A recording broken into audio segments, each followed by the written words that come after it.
കൈയടിച്ചോണ്ട് ഒരുമിച്ച് പാടാം.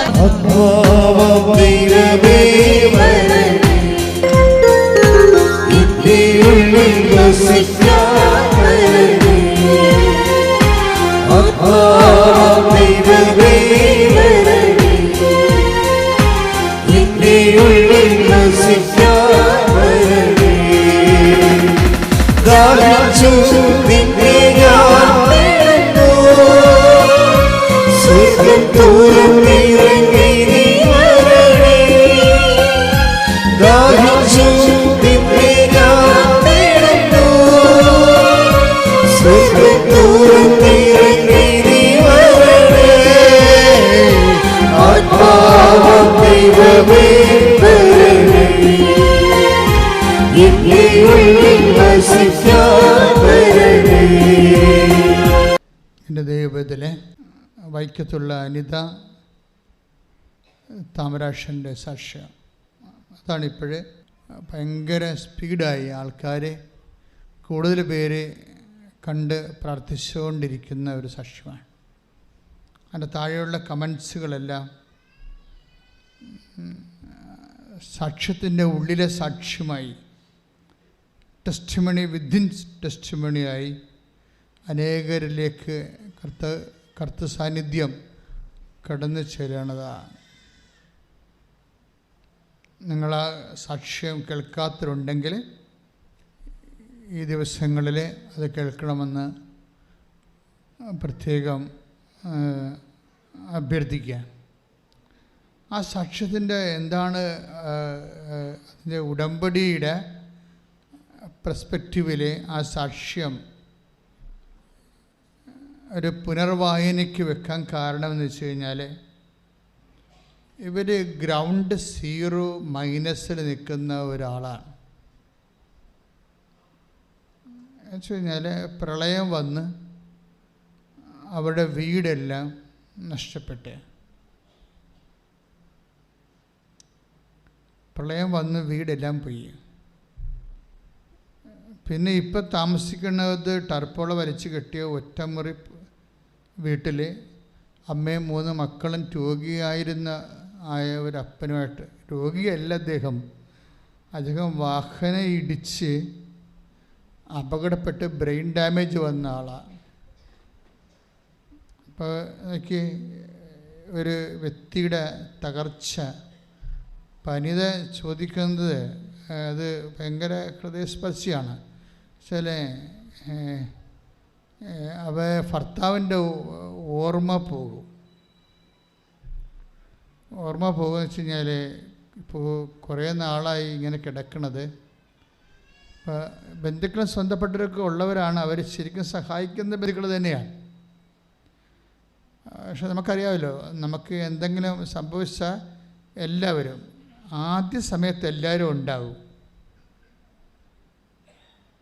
അത് കഴിഞ്ഞ് ഒരു കൊല്ലമൊക്കെ എല്ലാവരും ഒരുപോലെയൊക്കെ അതിന് ഉണ്ടാകും. പക്ഷെ പിന്നെ എല്ലാവരും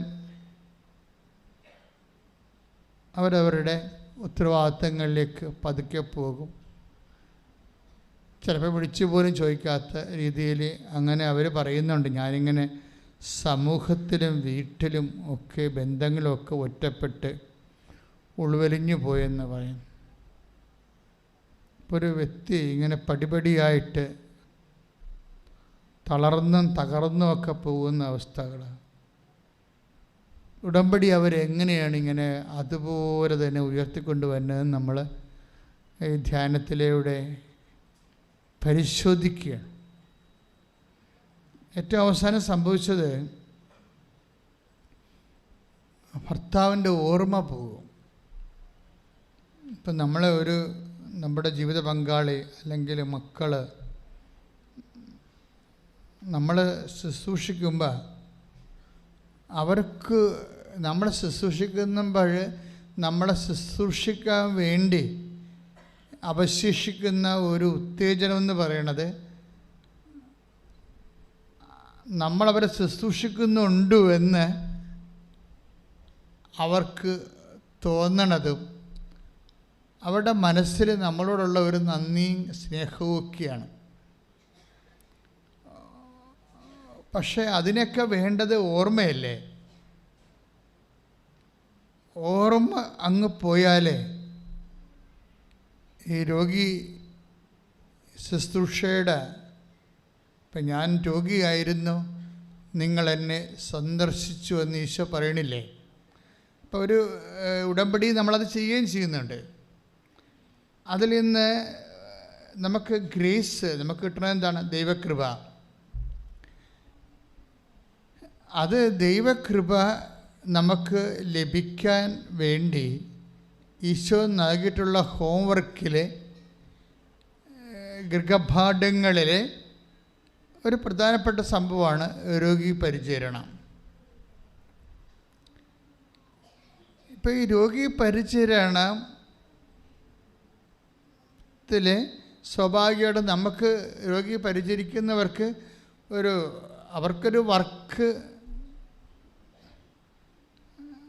ഒരു ജോബ് സാറ്റിസ്ഫാക്ഷൻ എന്നൊക്കെ ആൾക്കാർ പറയത്തില്ലേ? ഇപ്പം ദൈവത്തെ മാറ്റി നിർത്തിയാൽ തന്നെ കേവലമായ മനുഷ്യന് ഇങ്ങനെയൊക്കെ ചെയ്യുമ്പോൾ അവർക്ക് ഒരു ജോബ് സാറ്റിസ്ഫാക്ഷൻ ഉണ്ടാകും. പക്ഷേ നമ്മൾ ആർക്ക് വേണ്ടിയാണ് ജോലി ചെയ്യണത്? അവർക്ക് ഓർമ്മയെങ്കിലും വേണം. കുറഞ്ഞ പക്ഷം ഒരു ഓർമ്മയും ഇല്ല എന്നുണ്ടെങ്കിൽ നമുക്കൊരു റിട്ടേൺസ് ഒന്നും ഇല്ല എൻ്റെ അടുത്തുനിന്ന്, അല്ലേ? അവളൊരു പറയുന്നുണ്ടാകും, അവൾ പറയുന്നത്, അതായത് ഞാൻ പ്രാർത്ഥനയൊക്കെ നിർത്തിയിട്ട് കുറേ കാലമായി, ആരോട് പ്രാർത്ഥിക്കാനാണ്? ഇങ്ങനെ ചങ്ക തകർന്ന് ഇങ്ങനെയൊക്കെ പറയണത് നമ്മൾ കേൾക്കാം ആ സാക്ഷ്യത്തിൽ. ഞാൻ ആരോട് പ്രാർത്ഥിക്കാനാണ്? സൃഷ്ടിച്ചവൻ തന്നെ എന്നോട് എൻ്റെ ഈ അവസ്ഥ കണ്ടിട്ടും എനിക്ക് ഒരു കരകയറ്റമില്ലാത്തപ്പോൾ ഞാൻ പിന്നെ ആരോട് പ്രാർത്ഥിക്കാനാണ്? അങ്ങനെ ഒരു മാനസികാവസ്ഥയിൽ നിന്നുകൊണ്ടാണ് ഈ ഭർത്താവിൻ്റെ ഓർമ്മ വരെ പോണത്. അപ്പോൾ പറയണത്, എനിക്ക് മാനസിക രോഗമായെന്ന് തോന്നണമെന്ന് പറയും. കാര്യം എന്താണ്? ഈ ഓർമ്മയില്ലാത്ത ആളുടെ പ്രാഥമിക കാര്യങ്ങൾ അയാൾക്ക് ഓർമ്മയില്ലല്ലോ. അപ്പോൾ പ്രാഥമിക കാര്യങ്ങളൊക്കെ കൺട്രോളില്ലാതെ പോയിക്കൊണ്ടിരിക്കും. എന്നാൽ നമ്മളതൊരു വൈഫെന്ന രീതിയിൽ ദൈവത്തെ നിർത്തിയ ഒരു ശുശ്രൂഷ അതെല്ലാം നമ്മൾ നിർവഹിക്കുമ്പോൾ ആ വ്യക്തിക്ക് ഓർമ്മയില്ലെങ്കിൽ പിന്നെ അതും ഇല്ലല്ലോ. അപ്പം ഞാൻ രോഗിയായിരുന്നു, നിങ്ങളെന്നെ സന്ദർശിച്ചു എന്ന് പറയുമ്പോൾ ചിലരെങ്കിലും ഓർമ്മയില്ലാത്ത രോഗികളെ സന്ദർശിക്കുന്നു എന്നുള്ളത് സത്യമാണ്. നമുക്കതിൽ നിന്ന് ഒരു റിട്ടേൺസുമില്ല. അതുകൊണ്ടാണ് ഞാൻ രോഗിയായിരുന്നു എന്ന് ഈശോ പറയണത്.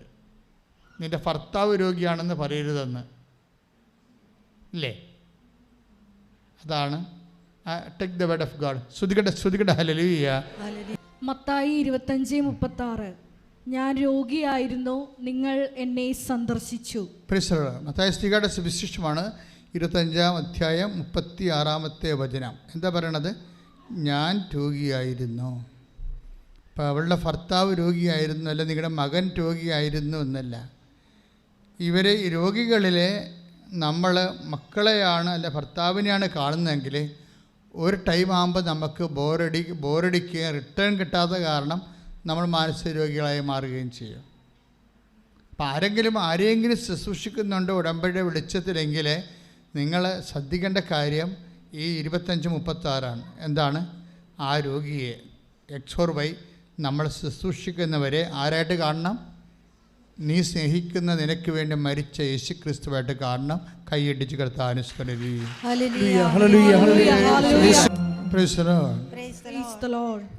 അപ്പോൾ എല്ലാ മേഖലകളിലും പ്രത്യേകിച്ച് കുരിശ്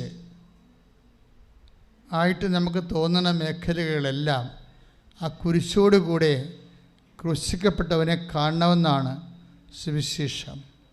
എവിടെയെങ്കിലും കുരിശുണ്ടെങ്കിൽ കുരിശിൻ്റെ കൂടെ ആര് കാണണം? ക്രൂശിക്കപ്പെട്ടവനെ കൂടി കാണണം. അത് കർത്താവിന് വേണ്ടിയാണ് ആ കുരിശ് കാണേണ്ടത്. അപ്പോൾ ഈ ഓർമ്മ കൂടി പോയി, വീടുമില്ല, അതുപോലെ തന്നെ മക്കളെ പഠിപ്പിക്കാൻ വിട്ടിട്ട് അവിടെ ഫീസ് അടക്കാൻ നിവൃത്തിയില്ലാതെ മകൾ വന്ന് വീട്ടിൽ നിൽക്കുക. അപ്പോൾ ആൾക്കാരൊക്കെ ചോദിച്ചു, ഇവളെന്തോ പ്രോബ്ലം ഉണ്ട് അവിടെ ഉണ്ടാക്കിയിട്ട്, പെൺകുട്ടികളല്ലേ അപ്പോൾ എല്ലാം പ്രോബ്ലമായിട്ടേ കാണത്തുള്ളൂ നാട്ടുകാർ. ഇവളവിടെ എന്തോ പ്രോബ്ലം ഉണ്ടാക്കിയിട്ട് വന്ന് നിൽക്കുകയാണെന്ന്. പക്ഷേ ആൾക്കാരോട് പറയാൻ പറ്റുമോ? ഫീസ് അവിടെ കൊടുക്കാൻ പറ്റാത്ത കാരണം ഇറക്കി വിട്ടിരിക്കുകയാണെന്ന്. ഒരു അമ്മ മനസ്സനുഭവിക്കുന്ന വ്യത്യസ്തമായ കാലാവസ്ഥകൾ എന്തിനാണ് നിങ്ങളോട് ഞാൻ പറയണത്? എനിക്കറിയാം പലരുടെയും അവസ്ഥ ഇതുപോലെയോ ഇതിനേക്കാൾ താഴ്ന്നതോ ആണ്. ഇതിത്തിരി കൂടിയതാണെന്ന് പറയാൻ കാരണം ഈ സഹിക്കാൻ പറ്റാത്തൊരവസ്ഥയിൽ ഇവളെടുക്കുന്ന ഒരു തീരുമാനം പറയുന്നുണ്ട്. ഞങ്ങളെ കൂട്ടത്തോടെ ആത്മഹത്യ ചെയ്യാൻ തീരുമാനിച്ചെന്ന്. സെപ്റ്റംബർ 2-ാം തീയതി ഡേറ്റൊക്കെ പറയുന്നുണ്ട്.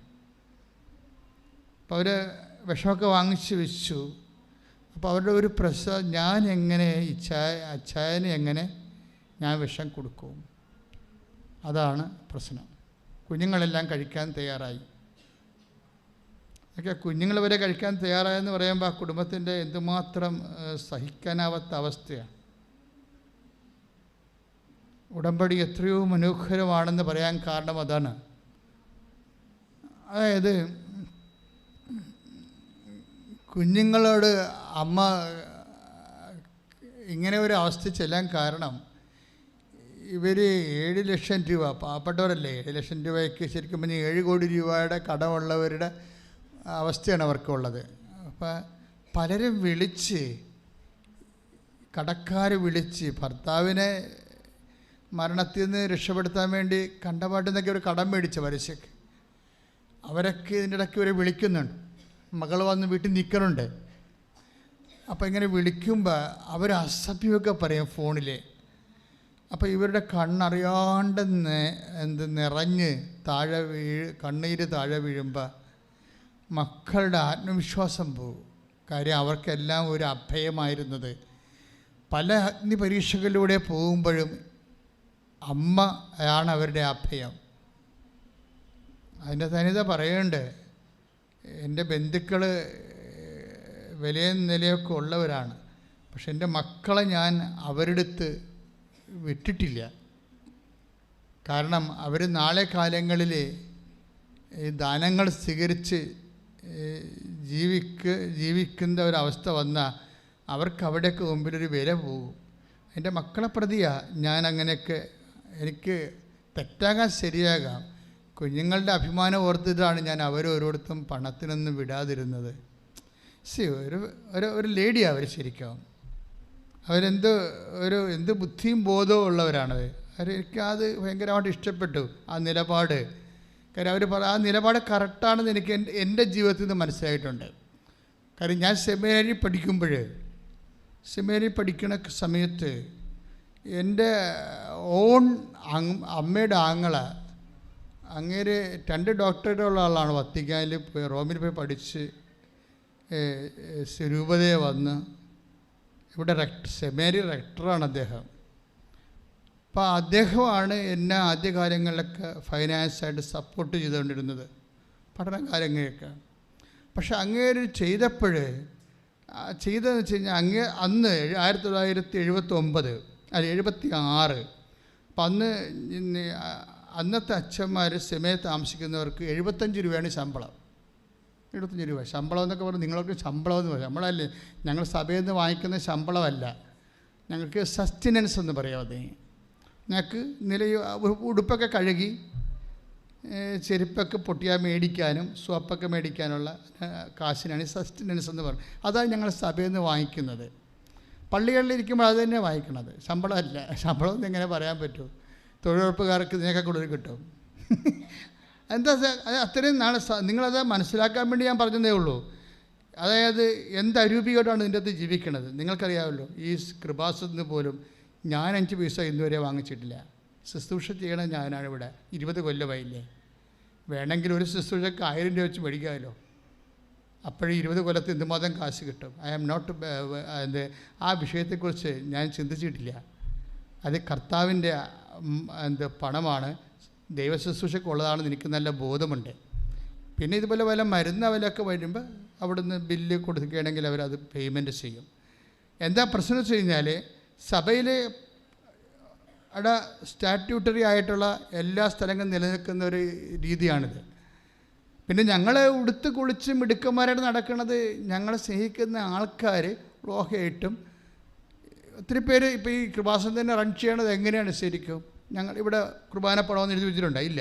സ്വസ്ഥ കാശെടുക്കുന്നുണ്ടോ? ഇല്ല. അതേസമയം തന്നെ സംഭാവന എന്ന് എഴുതി വെച്ചിട്ടുണ്ടോ? ഇല്ല. ഒരു സംഭവം സാമ്പത്തികമായിട്ട് ഒരു വിഷയമില്ല. കാര്യം ചെയ്യാത്തതിൻ്റെ കാരണം ഇതൊന്നും ഈശോയ്ക്ക് ഞങ്ങൾക്ക് ശുശ്രൂഷ ചെയ്യാൻ പറ്റത്തില്ലേ? സാമ്പത്തികത്തിന് ഏതെങ്കിലും മേഖലയിൽ ഇപ്പോൾ യൂട്യൂബ് 5 പൈസ കമ്പനിയിൽ നിന്ന് വാങ്ങിക്കണില്ല, എത്രയോ പ്രാവശ്യം അവിടെ വൗച്ചർ വന്ന് മേടിക്കണില്ല. അങ്ങനെ വന്നാൽ പരിശുദ്ധാത്മാവ് പതുക്കെ ഇറങ്ങിപ്പോവും. പക്ഷേ എന്നാൽ ഇത് മെയിൻറ്റെയിൻ ചെയ്ത് പോകണില്ലേ? സൂപ്പറായിട്ട് മെയിൻറ്റെയിൻ ചെയ്ത് പോകുന്നുണ്ട്. എന്താ കാര്യം?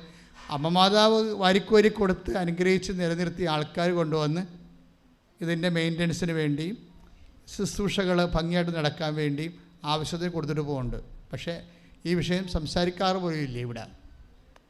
പുറത്തൊക്കെ ആൾക്കാർ ട്രോളൊക്കെ ചെയ്യുന്നുണ്ട്, അവർക്ക് അറിയാൻ മേലാത്തത് കൊണ്ട് നമ്മൾ എന്ത് പറയാനാണ്. പക്ഷേ ഇതാണ് എൻ്റെ സിറ്റുവേഷൻ. പോട്ടെ, എൻ്റെ ഒരു അവസ്ഥ ഞാൻ നിങ്ങളോട് പറഞ്ഞില്ലേ, നിങ്ങൾ ഓരോ ജീവിതത്തിൽ കടന്നു പോകുമ്പോൾ ശ്രദ്ധിക്കണം. അമ്മ അവൾ പറഞ്ഞ കറക്റ്റാണ്. ശരിക്കും അനിത പറഞ്ഞത് കറക്റ്റാണ്. എൻ്റെ അമ്മാവനൊരു ചെറിയ തെറ്റ് ചെയ്ത്. കാര്യം അമ്മാവൻ്റെ ശമ്പളം 75 രൂപയാണ്. അതിൽ 50 രൂപ എനിക്ക് സോപ്പും ബക്കറ്റും ഉടുപ്പും ഒക്കെ വാങ്ങിക്കാൻ വേണ്ടിയുള്ളതാണ്. അപ്പം അമ്മാവൻ പറയും, നീ അത് പോയി പ്രൊക്കറ്റിലേക്ക് നിന്ന് മേടിച്ചോളാൻ പറയും. 20 രൂപ അമ്മാവനും കൊടുക്കും. 50 രൂപ പ്രൊക്കേറ്റർ എന്ന് പറയുന്നത് ട്രഷററാണ്, സെമിനാരിയിലെ പണസൂക്ഷിപ്പുകാരൻ. അതൊരു അച്ഛനാണ്. അപ്പം അങ്ങേരോട് വാങ്ങിച്ചോളാൻ പറയും. അപ്പം അങ്ങേരെടുത്ത് ഞാൻ എല്ലാ മാസവും ചെന്നിട്ട് 50 രൂപ മേടിക്കും. എന്നിട്ട് ഞാൻ കോളേജിൽ പോകുന്ന സമയത്ത് എൻ്റെ അത്യാവശ്യ കാര്യങ്ങളൊക്കെ 50 രൂപക്ക് നിൽക്കില്ല. പക്ഷേ അന്ന് 50 രൂപക്ക് വില ഉണ്ട്, 76 അത്യാവശ്യം കാര്യമൊക്കെ നടക്കും. നമുക്ക് വേറെ ആർഭാടമൊന്നും നടക്കത്തില്ല. ഉടുപ്പ് കെട്ടുകളും പണ്ട് ഈ ഉജാലയൊക്കെ വാങ്ങിക്കാനുള്ള കാശ് കിട്ടും, മുക്കാനും തേക്കാനും ഒക്കെയുള്ള പരിപാടി കിട്ടും. പക്ഷേ അത് പിന്നീട് എനിക്കത് വലിയ ഭാരമായി മാറി. എന്താ കാര്യം? ഈ പ്രൊക്രേറ്റർ പിന്നീട് രൂപത ബിഷപ്പായപ്പോൾ ഞാൻ അച്ഛനായി. അതാണ് പ്രശ്നം. ഈ പ്രൊക്രേറ്ററായിരുന്നു ഈ 50 രൂപ തന്നുകൊണ്ടിരുന്ന അച്ഛൻ പിന്നീട് രൂപതയുടെ ബിഷപ്പായി. അപ്പം ഞാൻ ആരായി? ഞാൻ പഠിച്ച് അച്ഛനായി. ഈ മനുഷ്യൻ്റെ മുമ്പിൽ നമ്മൾ 50 രൂപയ്ക്ക് വേണ്ടി എത്രയോ വർഷം കൈനീട്ടിയതാണ്. അത് കാരണം പലപ്പോഴും അണ്ടർ എസ്റ്റിമേറ്റ് ചെയ്യും. അതാണ് വിഷയം. അത് അനിത പറഞ്ഞ കറക്റ്റ്. അനിത പറഞ്ഞപ്പോൾ എനിക്കത് മനസ്സിലായി. നിങ്ങൾക്കത് മനസ്സിലായെന്ന് അറിയത്തില്ല. നിങ്ങളവർക്ക് അത് വലിയ ഭാവമല്ലേ, ഉള്ളവിടേക്കത് മേടിക്കണ്ടേ. പക്ഷെ അനിത പറഞ്ഞത് എന്താ പറഞ്ഞിരിക്കുന്നത്? എൻ്റെ മക്കൾ ആടെ മുമ്പിൽ കൈനീട്ടിയ നാളെ അവിടെ മുമ്പിൽ അവർ ദാസന്മാരുടെ കാണത്തില്ലേ എന്നാ ചോദിച്ചത്. അതുകൊണ്ടാണ് അത് അമ്മയുടെ അവസ്ഥയിലാണ് ഞാനത് കാണുന്നത്. അപ്പം അതുകൊണ്ടാണ് അവർക്ക് ഒരു വല്ലാത്ത അവസ്ഥയിലൂടെ പോകുമ്പോൾ അവർ പോകത്തില്ലായിരുന്നു. ഈ കടക്കാരെ വിളിച്ച് തോന്നിവാസം പറയണില്ലേ, അപ്പോൾ ഈ മക്കൾക്കെല്ലാം എന്തെല്ലാം അഗ്നി പരീക്ഷകളിലൂടെ പോകുമ്പോഴും ഇവർ ഒറ്റക്ക് നിന്ന് പടപൊരുതി അതിനേക്ക് അതിജീവിച്ച് ഈ കുഞ്ഞുങ്ങളെയും പൊരുന്ന് പരന്ത് വരുമ്പോഴും പാമ്പ് വരുമ്പോഴും ഒക്കെ കൂടെ ചിറകിൽ ചേർത്ത് കൊണ്ടു നടക്കുന്ന അമ്മ ഒരു നിമിഷം ഇങ്ങനെ ഫോൺ എടുക്കുമ്പോൾ കരയണത് കാണാം. അപ്പോൾ 2 മക്കളും വന്ന് കയ്യെ പിടിച്ചിട്ട് പറയും, അമ്മ എന്തെല്ലാം സംഭവിച്ചാലും അമ്മ കരയരുത്. അമ്മ കരഞ്ഞാൽ പിന്നെ ഞങ്ങൾ ചങ്ക് പറഞ്ഞു പോകും, പിന്നെ ഞങ്ങൾക്ക് ഒരു ആരംഭവും ഇല്ലാത്ത രീതിയിലാകും. അപ്പോൾ പറയും, നമുക്ക് ഒരുമിച്ച് മരിക്കാം, ഇങ്ങനെ പോകാൻ എത്ര കാലം പോകാൻ പറ്റും. അതാണ് സംഭവം. അപ്പോൾ അവരങ്ങനെ വിഷമൊക്കെ വാങ്ങിച്ച് വെച്ച് അവർക്ക് അതിൻ്റെ അകത്തൊരു മനസാക്ഷി അവർക്ക് തോന്നണില്ല. കാര്യം അവസ്ഥ അങ്ങനെയായിപ്പോയി. അപ്പോൾ ഈ സെപ്റ്റംബർ 2-ാം തീയതി അപ്പോൾ എന്നിട്ട് ഈ അമ്മ അനിത മക്കളോട് പറയും, അച്ഛനി എങ്ങനെ കൊടുക്കൂടാ ഞാൻ വിഷമെന്ന് ചോദിക്കും മൂത്ത മകനോട്. അപ്പോൾ അവൻ പറയും, ഞാൻ കൊടുക്കാം അച്ചായനെന്ന് പറയും. അച്ചായൻ കിടപ്പാണല്ല, അച്ചായൻ നമ്മളില്ലാതെ അച്ചായൻ ഇങ്ങനെ കിടന്നിട്ട് കാര്യമില്ലല്ല, ഞാൻ കൊടുക്കാമെന്ന് പറയും. അപ്പോൾ ഇവരെങ്ങനെ തീരുമാനിച്ച് പക്ഷേ 2-ാം തീയതി വൈകുന്നേരമായപ്പോൾ അവിടെ മൊബൈലിലേക്ക് ഒരു ലിങ്ക് വരും. എന്താ വരുന്നത്? കൃപാസനത്തിൻ്റെ ഒരു സാക്ഷ്യത്തെ ലിങ്കാണ് വരുന്നത്. നിങ്ങൾ ഓർക്കണം, നിങ്ങൾ സുവിശേഷ വേല ചെയ്യുമ്പോൾ എത്ര ആത്മാക്കൾ രക്ഷപ്പെടുന്നുണ്ടോ. ഞാൻ നിങ്ങളോട് ഷെയർ ചെയ്യാൻ പറയുമ്പോൾ നിങ്ങൾ ഓർക്കും എന്തിനാണ് ഷെയർ ചെയ്യണമെന്ന്. പക്ഷേ ദൈവം നിങ്ങളിലൂടെ പ്രവർത്തിക്കണമെങ്കിൽ നിങ്ങളത് ഷെയർ ചെയ്യുമ്പോഴല്ലേ അറിയത്തുള്ളൂ, അല്ലേ? അപ്പോൾ ഇവർ ഈ ഷെയർ ചെയ്യുമ്പോൾ ഈ ലിങ്ക് എടുത്ത് നോക്കി. അപ്പോൾ മൂത്ത മകൻ ഉടനെ, ഈ മൂത്ത മകൻ ഞാൻ അപ്പന് വിഷം കൊടുക്കാമെന്ന് പറഞ്ഞവൻ പറയും, അമ്മേ നമുക്കൊന്ന് കൃപാസനത്തിൽ പോയാലാ, ചിലപ്പോൾ ഇതായിരിക്കും അവസാനത്തെ പിടിവള്ളി എന്ന് പറയും. ചിലപ്പോൾ ഇതായിരിക്കും അവസാനത്തെ പിടിവള്ളി, നമ്മുടെ അവസാനത്തെ ഒരു അഭയം. എനിക്കത് കേട്ടപ്പോൾ ഭയങ്കര സന്തോഷം തോന്നി. കാര്യം ഒരു മനുഷ്യൻ്റെ അവസാനത്തെ അഭയകേന്ദ്രമാണ് കൃപാസനമെന്ന് ഒരു മനുഷ്യരെ അനുഭവത്തിൽ നിന്ന് അവർ പറയണ കേൾക്കുമ്പോൾ എന്തൊരു അർത്ഥവത്താണ് നമ്മുടെ ശുശ്രൂഷ നമുക്ക് തോന്നും. ഒന്ന് ശ്രുതിക്കട്ടെ മക്കളെ, എല്ലാവരും ഓർത്ത്. പിറ്റേ ദിവസം വന്നിട്ട് അനിയത്തി തന്നെ ഇവരെ വിളിക്കും. ഇവൻ്റെ അനിയത്തി ഇവരെ സഹായിച്ചുകൊണ്ട് പല കാര്യങ്ങളും, എങ്ങനെ സഹായിച്ചിട്ട് കടലിൽ കല്ലിടണ പോലെയുള്ള അവസ്ഥയാണ്. അതാണ് അവസ്ഥയെ. അപ്പോൾ അനിയത്തി, അപ്പോൾ എല്ലാ ബന്ധുക്കളും അവർ നന്നായിട്ടാണ് സംസാരിക്കണം, പക്ഷേ കടലിൽ കൊണ്ട് കല്ലിടണ പോലെയാണ് സഹായങ്ങളൊക്കെ, ഒന്നും കാണുകയില്ല. അപ്പോൾ അനിയത്തി വരും. അനിയത്തിയോട് വരുമ്പോൾ അനിയത്തി പറയും, ഞങ്ങൾ കൃപാസനത്തിൽ പോകണു, ചെടുത്തി വരുന്നുണ്ടെന്ന് പിറ്റേ ദിവസം ഒന്ന് ചോദിക്കും. അപ്പോൾ ഇവൾ പറയാം, അനിയത്തിയല്ലേ, സ്വന്തമായിട്ട് സംസാരിക്കുക. ഞാൻ പറയും, എടി എൻ്റെ കാശില്ല. അപ്പോൾ പറയും, ഞാൻ എടുത്തോളാം ചേച്ചിയുടെ കാശെന്ന് പറയും. അപ്പം അവർക്ക് വണ്ടിക്കൂലി കൊടുത്തുകൊണ്ട് അനിയത്തി ചേടത്തിനെ കൊണ്ടുവരും. അങ്ങനെ ഇവിടെ വന്ന് ഇവർ കണ്ടെല്ലാം കേട്ട് മനസ്സിലാക്കി അവർ ഉടമ്പടി ചെയ്യും. ഉടമ്പടി ചെയ്യുമ്പോൾ പിന്നത്തെ കാര്യം നിങ്ങൾ കേൾക്കേണ്ടതാണ്. ശരിക്കും ഇവരുടെ അവസ്ഥ ഞാൻ കാണുന്നില്ലേ? ഇനി ദൈവം ഒരു വ്യക്തി ഇങ്ങനെ 0- നിന്ന് എങ്ങനെയാണ് പരിശുദ്ധ അമ്മ അവരെ ഉയർത്തിക്കൊണ്ട് വരുന്നതെന്നറിയാം. അപ്പം നിങ്ങൾ ഉടമ്പടി ചെയ്യുമ്പോൾ എന്താ സംഭവിക്കണത്? നിങ്ങൾ ദൈവത്തിൻ്റെ അസൽ ബന്ധുക്കളായി മാറുകയാണ്, അല്ലേ? വാഗ്ദാനപ്രകാരമുള്ള ബന്ധുക്കൾ. നമുക്ക് 2 തരത്തിലാണ് ദൈവത്തിൻ്റെ മക്കളാകണത്. ദൈവത്തിന് ബൈബിൾ അനുസരിച്ച് 2 തരത്തിലാണ് മക്കളാകണത്. ഒന്ന് വംശപ്രകാരം. ഇപ്പം നമ്മുടെ കുടുംബങ്ങളൊക്കെ നടക്കുന്ന വംശപ്രകാരമല്ലേ നമ്മൾ മക്കളാകണത്. പിന്നെ എന്താണ്? വാഗ്ദാനപ്രകാരം. ഉടമ്പടി എടുക്കുമ്പോൾ എന്താ സംഭവിക്കും?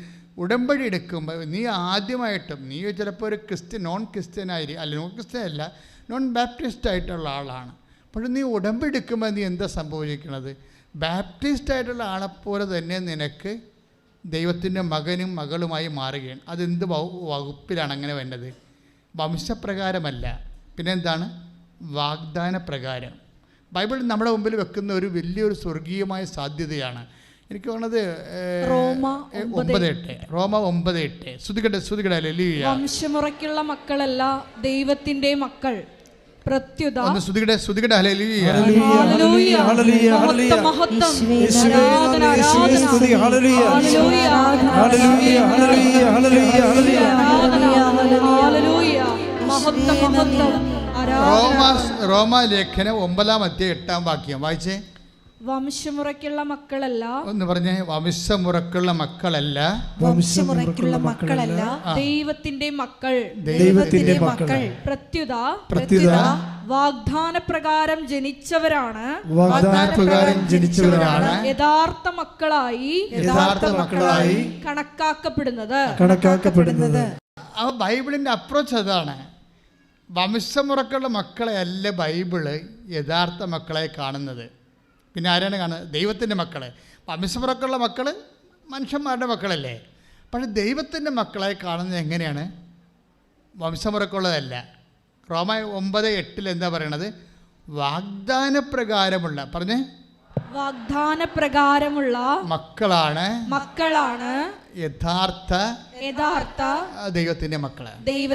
അപ്പൊ അനിത ഉടമ്പടി ചെയ്തപ്പോൾ ഉടനെ അനിതയും മക്കളും ദൈവത്തിന്റെ മക്കളായി മാറുകയാണ്. അതാണ് വിഷയം. അത് നിങ്ങൾ അറിയണം ഇതിൻ്റെ അകത്ത് എന്തുകൊണ്ടാണ് ഇങ്ങനെ വരണമെന്ന്. അപ്പോൾ മക്കളാണെങ്കിൽ പിന്നെ എന്താ സംഭവിക്കണത്? ഉടനെ അവകാശികളാകും. Take the word of God. ശ്രുതികട്ടെ ഹല്ലേലൂയ. ആ മക്കളെങ്കിൽ അവകാശികളുമാണ്, ദൈവത്തിന്റെ അവകാശികളും, ക്രിസ്തുവിന്റെ കൂട്ടവകാശികളും. അപ്പൊ റോമ 8:17 എന്താ പറയണത്? നാം മക്കളാണെങ്കിൽ അവകാശികളുമാണ്. കണ്ടാ, അനിതയും മക്കളും ഉടനെ മക്കളുമായി, പിന്നെന്താണ്, അവകാശികളുമായി. പെട്ടെന്നായി സംഭവം നടക്കുന്നത്. ഇത് വിശദീകരിക്കുന്ന ഗലാത്യ ലേഖനമാണ്. ഗലാത്യ 4:28. ഗലാത്യ 4:28. സഹോദരങ്ങളെ നമ്മളാകട്ടെ ഇസഹാക്കിനെ പോലെ വാഗ്ദാനത്തിന്റെ മക്കളാണ്. അതായത് വാഗ്ദാന പ്രകാരം മിശ്രമുറക്കുള്ള മക്കളുണ്ട്, പിന്നെന്താണ്, വാഗ്ദാന പ്രകാരമുള്ള മക്കളുണ്ട്. ഉടമ്പടി വാഗ്ദാനത്തിൻ്റെ പ്രാർത്ഥനയാണ്. നീ ഉടമ്പടിയിൽ നമ്മൾ എന്തിനാണ് ഉടമ്പടി ചെയ്യണത്? ദൈവത്തിൻ്റെ വാഗ്ദാനങ്ങൾക്ക് നമുക്ക് അവകാശികളാകാനാണ്. ക്ലിയർ അല്ലേ? ദൈവത്തിൻ്റെ വാഗ്ദാനം എന്തുമാത്രമുണ്ട്? 7752 വാഗ്ദാനം വന്ന് ഗൂഗിൾ പറയും. ചില വെബ്സൈറ്റുകളിൽ 8852 വാഗ്ദാനം എന്ന് പറയും. കാരണം ഒരു മനുഷ്യൻ്റെ ഫിസിക്കാലിറ്റി ആൻഡ് സ്പിരിച്വാലിറ്റി മെയിൻ്റെനൻസിന് വേണ്ടി ദൈവം 8000-ഓളം വാഗ്ദാനങ്ങളാണ് കൊടുത്തിരിക്കുന്നത്. ഈ 8000 വാഗ്ദാനങ്ങൾ അനുദിന ജീവിത ആവശ്യങ്ങളും നിത്യജീവിതത്തിൻ്റെ ആവശ്യങ്ങളും നിറഞ്ഞു നിൽക്കുകയാണ്. When we come to the covenant relation, we became heirs of this. നമ്മൾ റൈറ്റ് ഹോൾഡേഴ്സ് ആവും ഇതിൻ്റെ എന്താണ്, ദൈവത്തിൻ്റെ വാഗ്ദാനങ്ങളുടെ. അതാണ് മക്കളെങ്കിൽ അവകാശികളുമാണ്. പക്ഷെ അവകാശികളും മക്കളുമാക്കുന്നത് എന്താണ്? ഉടമ്പടിയാണ്. ഉടമ്പടി വഴി വാഗ്ദാനങ്ങളിലൂടെയാണ് നമ്മൾ പ്രാപിച്ചുകൊണ്ടാണ് ദൈവത്തിൻ്റെ മക്കളാകുന്നത്. മക്കളാകുമ്പോൾ അവകാശികളുമാകും. അനിത ഉടമ്പടി എടുക്കുമ്പോൾ വാഗ്ദാന പ്രകാരം ദൈവത്തിൻ്റെ മകളുമായി, ആ കുടുംബം മുഴുവൻ ദൈവത്തിൻ്റെ മക്കളായിട്ട് പിന്നെന്തായി? ദൈവത്തിൻ്റെ വാഗ്ദാനങ്ങളുടെ അവകാശികളാകും. ഇത് ആദ്യം മുതലുള്ള ഏത് വാഗ്ദാനം എന്ന് ചോദിച്ചു കഴിഞ്ഞാൽ ആദ്യം മുതലേ വാഗ്ദാനം ഉണ്ടാവും. ഇപ്പോൾ ഉൽപ്പത്തി പുസ്തകത്തിൻ്റെ 17:26 ഈ വാഗ്ദാനമുണ്ട്. 17:16 ഉൽപ്പത്തി പുസ്തകം 17:16 എടുത്ത് ശ്രുതികട ഹല്ലേലൂയ. ശ്രുതിക്കട്ടെ. ഞാൻ അവളെ അനുഗ്രഹിക്കും എന്ന് പറഞ്ഞ ഞാൻ അവളെ അനുഗ്രഹിക്കും. അവളിൽ നിന്ന് ഞാൻ നിനക്ക് ഒരു പുത്രനെ തരും. അവളെ ഞാൻ അനുഗ്രഹിക്കും. അവൾ ജനതകളുടെ മാതാവാകും. വാഗ്ദാനം കണ്ട. അതായത് ഇത് ശരിക്കും പറഞ്ഞാൽ ഇസഹാക്കിനെ കുറിച്ച് പറയണതാണ്. പക്ഷേ ഇസഹാക്കിനും സാറാക്കും യോജിക്കണില്ല. ഇത് യോജിക്കണത് എന്താ കാര്യം വെച്ച് കഴിഞ്ഞാൽ ജനതകളുടെ മാതാവാകും എന്ന് പറഞ്ഞെങ്കിലും ഒരു കംപ്ലീറ്റ് പൂർണ്ണ മാതാവാകത്തില്ല അവർ. അതെന്താ കാര്യം എന്ന് വെച്ച് കഴിഞ്ഞാൽ അതിനുള്ള കാരണം വെച്ച് കഴിഞ്ഞാൽ ഇവരുടെ ഭാഗത്തുനിന്ന് വന്നിട്ടുള്ള മാനുഷികമായ ന്യൂനതകൾ ഭയങ്കരമാണ്. സാറയുടെ ഭാഗത്തുനിന്നായാലും ശരി. എന്താ കാര്യം എന്ന് വെച്ച് കഴിഞ്ഞാൽ ഇപ്പം നമ്മൾ 17 ഒന്നിന് വായിച്ചോളൂ. ജനസിസ് ഉൽപ്പത്തി 17:16 വായിച്ചോളൂ. ഞാൻ അവളെ അനുഗ്രഹിക്കും. അവളിൽ നിന്ന് ഞാൻ നിനക്ക് ഒരു പുത്രനെ തരും. അവളെ ഞാൻ അനുഗ്രഹിക്കും. അവൾ ജനതകളുടെ മാതാവാകും. അപ്പം ഞാൻ അവളെ അനുഗ്രഹിക്കും. അവളിൽ നിന്ന് ഞാൻ നിനക്കൊരു പുത്രനെ തരും. അവൾ ജനതകളുടെ മാതാവാകും എന്നൊക്കെ പറഞ്ഞാലേ ഇത് പെട്ടെന്ന് മനസ്സിലാകണത് എന്താണെന്നറിയാവുക? ഇത് അമ്മയുമായി ചേർത്ത് വെച്ചാലേ പെട്ടെന്ന് മനസ്സിലാകത്തുള്ളത്. മറിയത്തിലൂടെ ദൈവം കൊടുത്തൊരു വാഗ്ദാനമാണിത്. അതറിയണമെങ്കിൽ ജനതകളുടെ മാതാവാകും എന്ന് പറഞ്ഞാൽ ഇപ്പം ഞാൻ പണ്ടൊരു പള്ളിയിലിരിക്കുമായിരുന്നു. 5 കൊല്ലം അവിടെ വികാരിയായിട്ടിരുന്നു. ആ പള്ളിയുടെ പേര് ദൈവജനമാതാവാണ്. ജനതകളുടെ മാതാവ്. അത് സഭയുടെ ഏറ്റവും വലിയൊരു സങ്കല്പമാണ്. ജനതകളാണ്, അല്ലാതെ ക്രിസ്ത്യൻസിൻ്റെ മാതാവ് എന്നല്ല പറയണത്.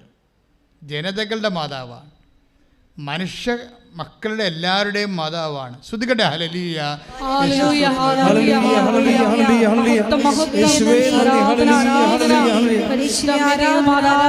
അമ്മയുടെ മക്കൾക്ക് വേണ്ടി, ജനതകൾക്ക് വേണ്ടി, ലോകം മുഴുവനും വേണ്ടി മധ്യസ്ഥ പ്രാർത്ഥിക്കണമേ എന്ന് ഈ ആരാധനയിലൂടെ അടിയങ്ങൾ പ്രാർത്ഥിക്കുന്നു. ആരാധന. ഹല്ലേലൂയ. ഇനി ഇതന്നെ അവളിലൂടെ അവൾ നിനക്കൊരു പുത്രനെ വചനം വായിച്ചോളൂ. ശ്രുതികട്ടെ ഹല്ലേലൂയ.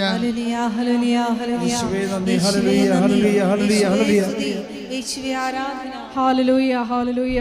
മഹത്വം മഹത്വം ആരാധന ആരാധന. ഹല്ലേലൂയ. മഹത്വം മഹത്വം ആരാധന ആരാധന. ഹല്ലേലൂയ. അതായത് ജനേസിസ് 17:16 ഞാൻ അവളെ അനുഗ്രഹിക്കും. പറഞ്ഞേ, ഞാൻ അവളെ അനുഗ്രഹിക്കും. അവളിൽ നിന്ന് ഞാൻ നിനക്ക് ഒരു പുത്രനെ തരും. ഇത് യേശുവാണെന്ന് നമ്മുടെ മനസ്സിൽ നമ്മൾ അംഗീകരിച്ചു കഴിഞ്ഞാൽ പിന്നെ കാര്യം കുറച്ച് എളുപ്പമാകും. എന്താ കാര്യം? ഈ വാഗ്ദാനങ്ങളെല്ലാം നമ്മൾ ജനതകളെ പ്രാപിക്കുന്നത് ഇസഹാക്കിലൂടെ അല്ല, യേശുവിലൂടെയാണ്. അതുകൊണ്ടാണ് കൊറിന്ത്യൻസ് പറയുവേ, അതായത് സകല വാഗ്ദാനങ്ങളും ക്രിസ്തുവിൽ അതെ എന്നാണ്. ശ്രുതികടെ take the word of God. ശ്രുതികടെ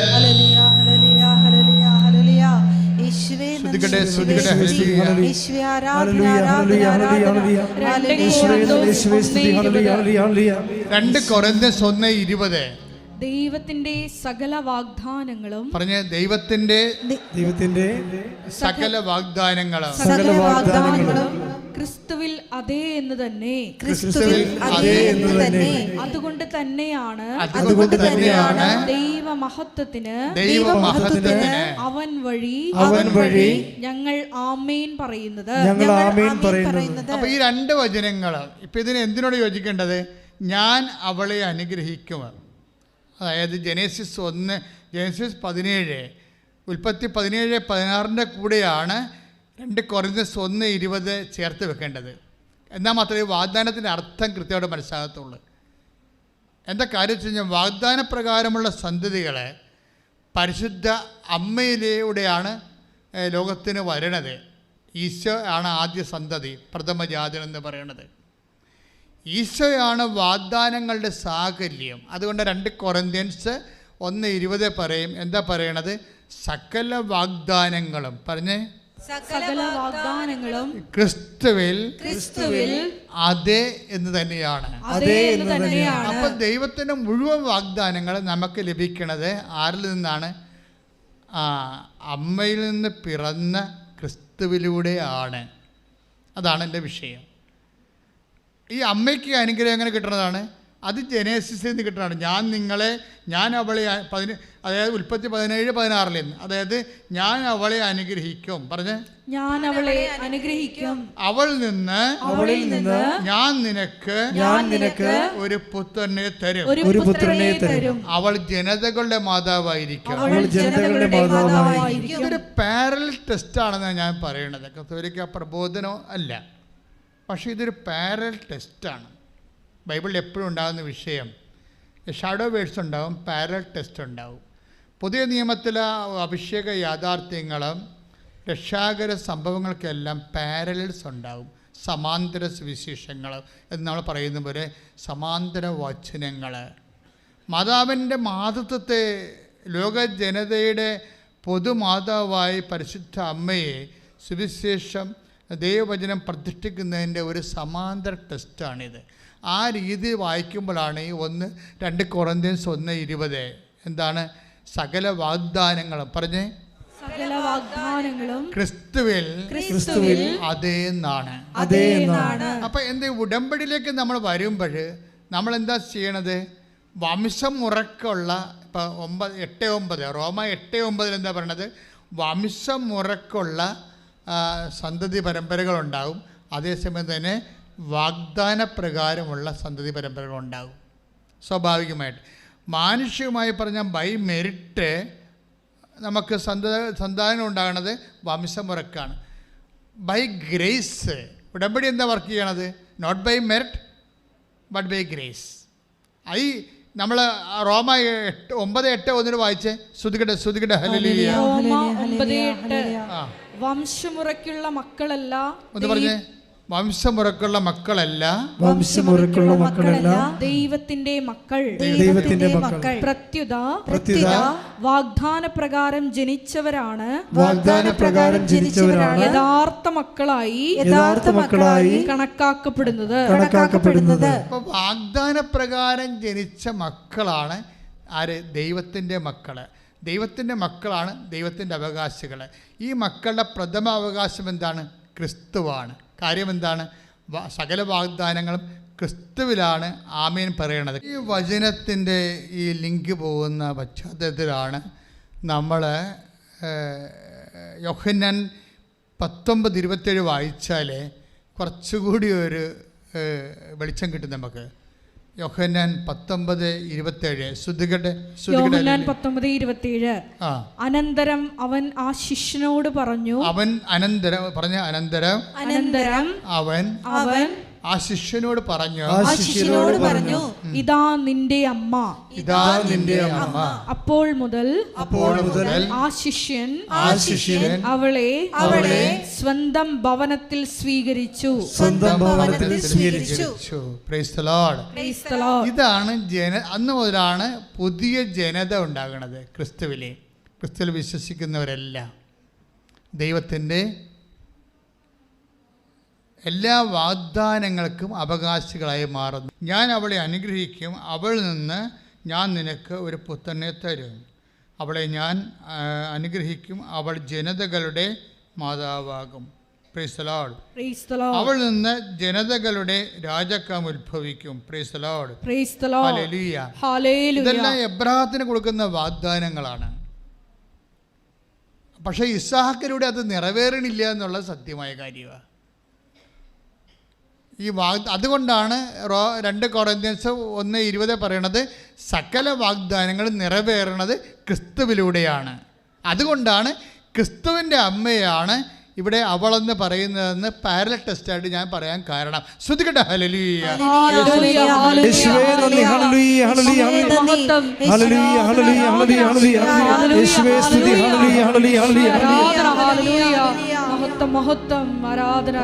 പരിശുദ്ധ പരമദിവ്യകാരുണ്യത്തിന്, പരിശുദ്ധ പരമദിവ്യകാരുണ്യത്തിന്, പരിശുദ്ധ പരമദിവ്യകാരുണ്യത്തിന്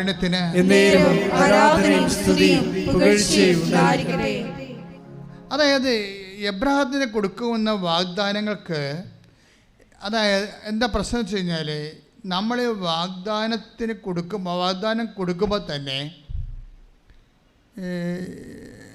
ചിലപ്പോൾ വാഗ്ദാനത്തിന്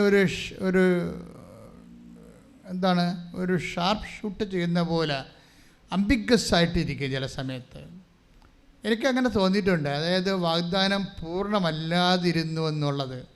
ഒരു മറിയമാണ് എല്ലാത്തിനെയും പൂർണ്ണമാക്കണത്. എന്താ അങ്ങനെ പറയാൻ കാരണം? ഇപ്പം തന്നെ അനിതയുടെ കാര്യം എടുക്കാം. അനിത ഉടമ്പടി ചെയ്യുമ്പോൾ അനിതയ്ക്ക് എന്താ സംഭവിക്കണത്? പെട്ടെന്നാണ് ടൈം. ഇപ്പോൾ ഇത്രയും നാളിൻ്റെ അനിതയുടെ അവസ്ഥ നിങ്ങൾ കണ്ടില്ലേ? ഇപ്പം എന്താ സംഭവിക്കണം? അനിതയ്ക്ക് വരാൻ പോണത് ഉടമ്പടി എടുത്തോടു കൂടി അവൾ പറയണത്, ഉടമ്പടി ചെയ്തതോടുകൂടി എന്തോ എൻ്റെ ജീവിതത്തിൽ സംഭവിക്കാൻ പോകുന്ന പോലെ എനിക്ക് തോന്നാൻ തുടങ്ങിയെന്ന്. അതായത് അത് ഈ സഞ്ചാരി മാതാവിൻ്റെ ഒരു പ്രത്യേകതയാണ്. അത് ഇപ്പോൾ ഈ അനിത മാത്രമല്ല, ഒത്തിരി പേർ റിപ്പോർട്ട് ചെയ്യുന്നുണ്ട്. ഉടമ്പടി എടുത്തു കഴിയുമ്പോൾ മാതാവ് ഇങ്ങനെ കൂടെ നിൽക്കുന്ന കാരണം, കൂടെ വരുന്ന കാരണം അവരെ ഒരു പണ്ടില്ലാത്തൊരു ആത്മവിശ്വാസം ഇങ്ങോട്ട് കയറും. ആത്മധൈര്യം വരും. ആത്മധൈര്യം വരുമ്പോൾ എപ്പോഴും നിങ്ങൾ ഓർക്കണം, നിങ്ങൾക്കൊരു ആത്മധൈര്യം വന്നാൽ അതിൻ്റെ അർത്ഥം ദൈവ സാന്നിധ്യം വരുമ്പോഴാണ് നമുക്ക് ആത്മധൈര്യം വരണത്.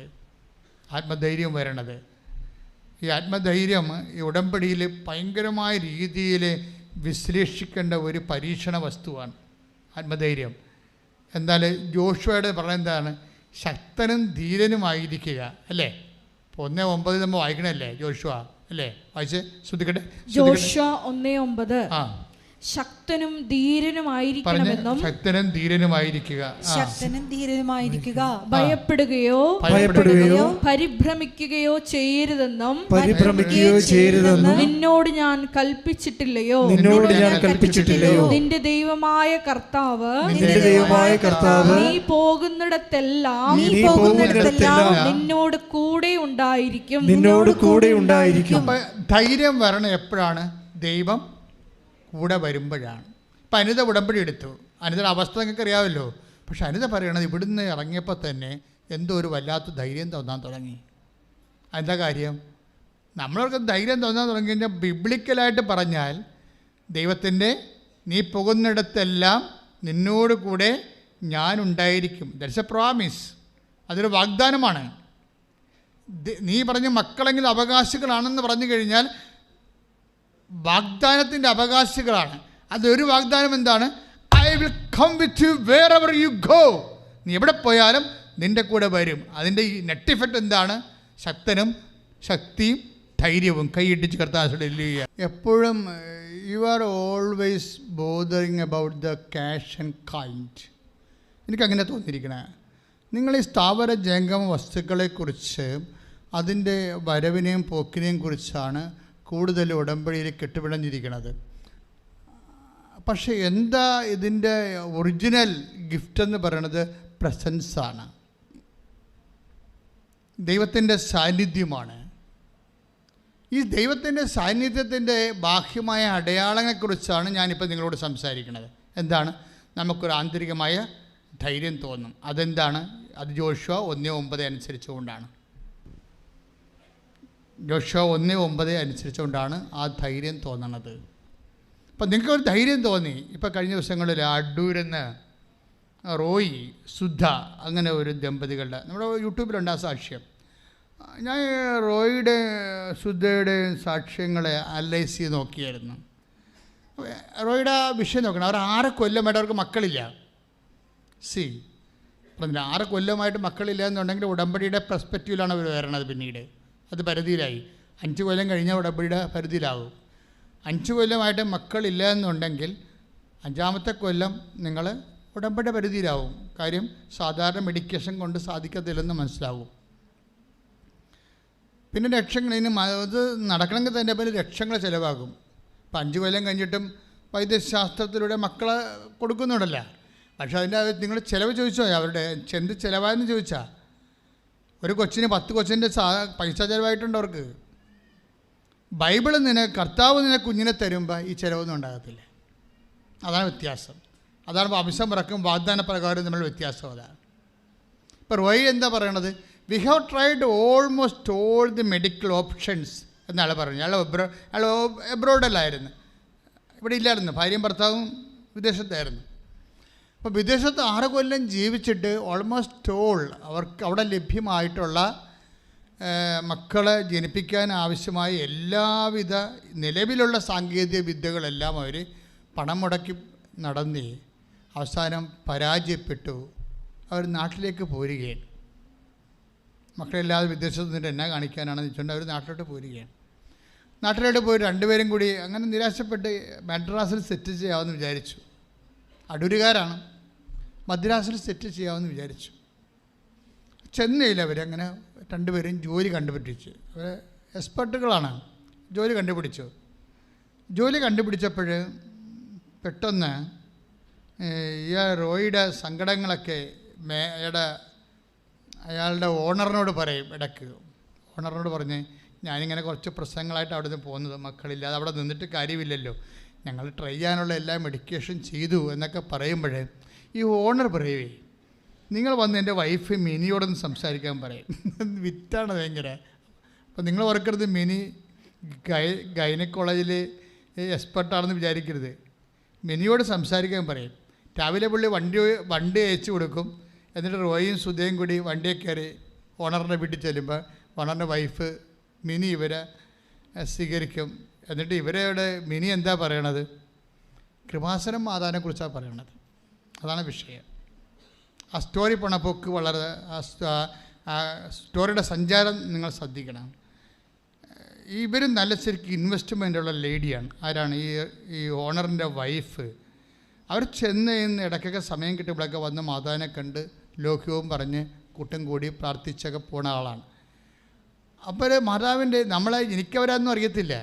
അവരിങ്ങനെ എന്തുമാത്രം അനോണിമസ് ആയിട്ടുള്ള മാതാവിൻ്റെ മക്കളുണ്ട്. അവർ അമ്മയുമായിട്ടുള്ള ട്രാഫിക്കാണ്. നമുക്കതിൻ്റെ അകത്ത് പങ്കൊന്നുമില്ല.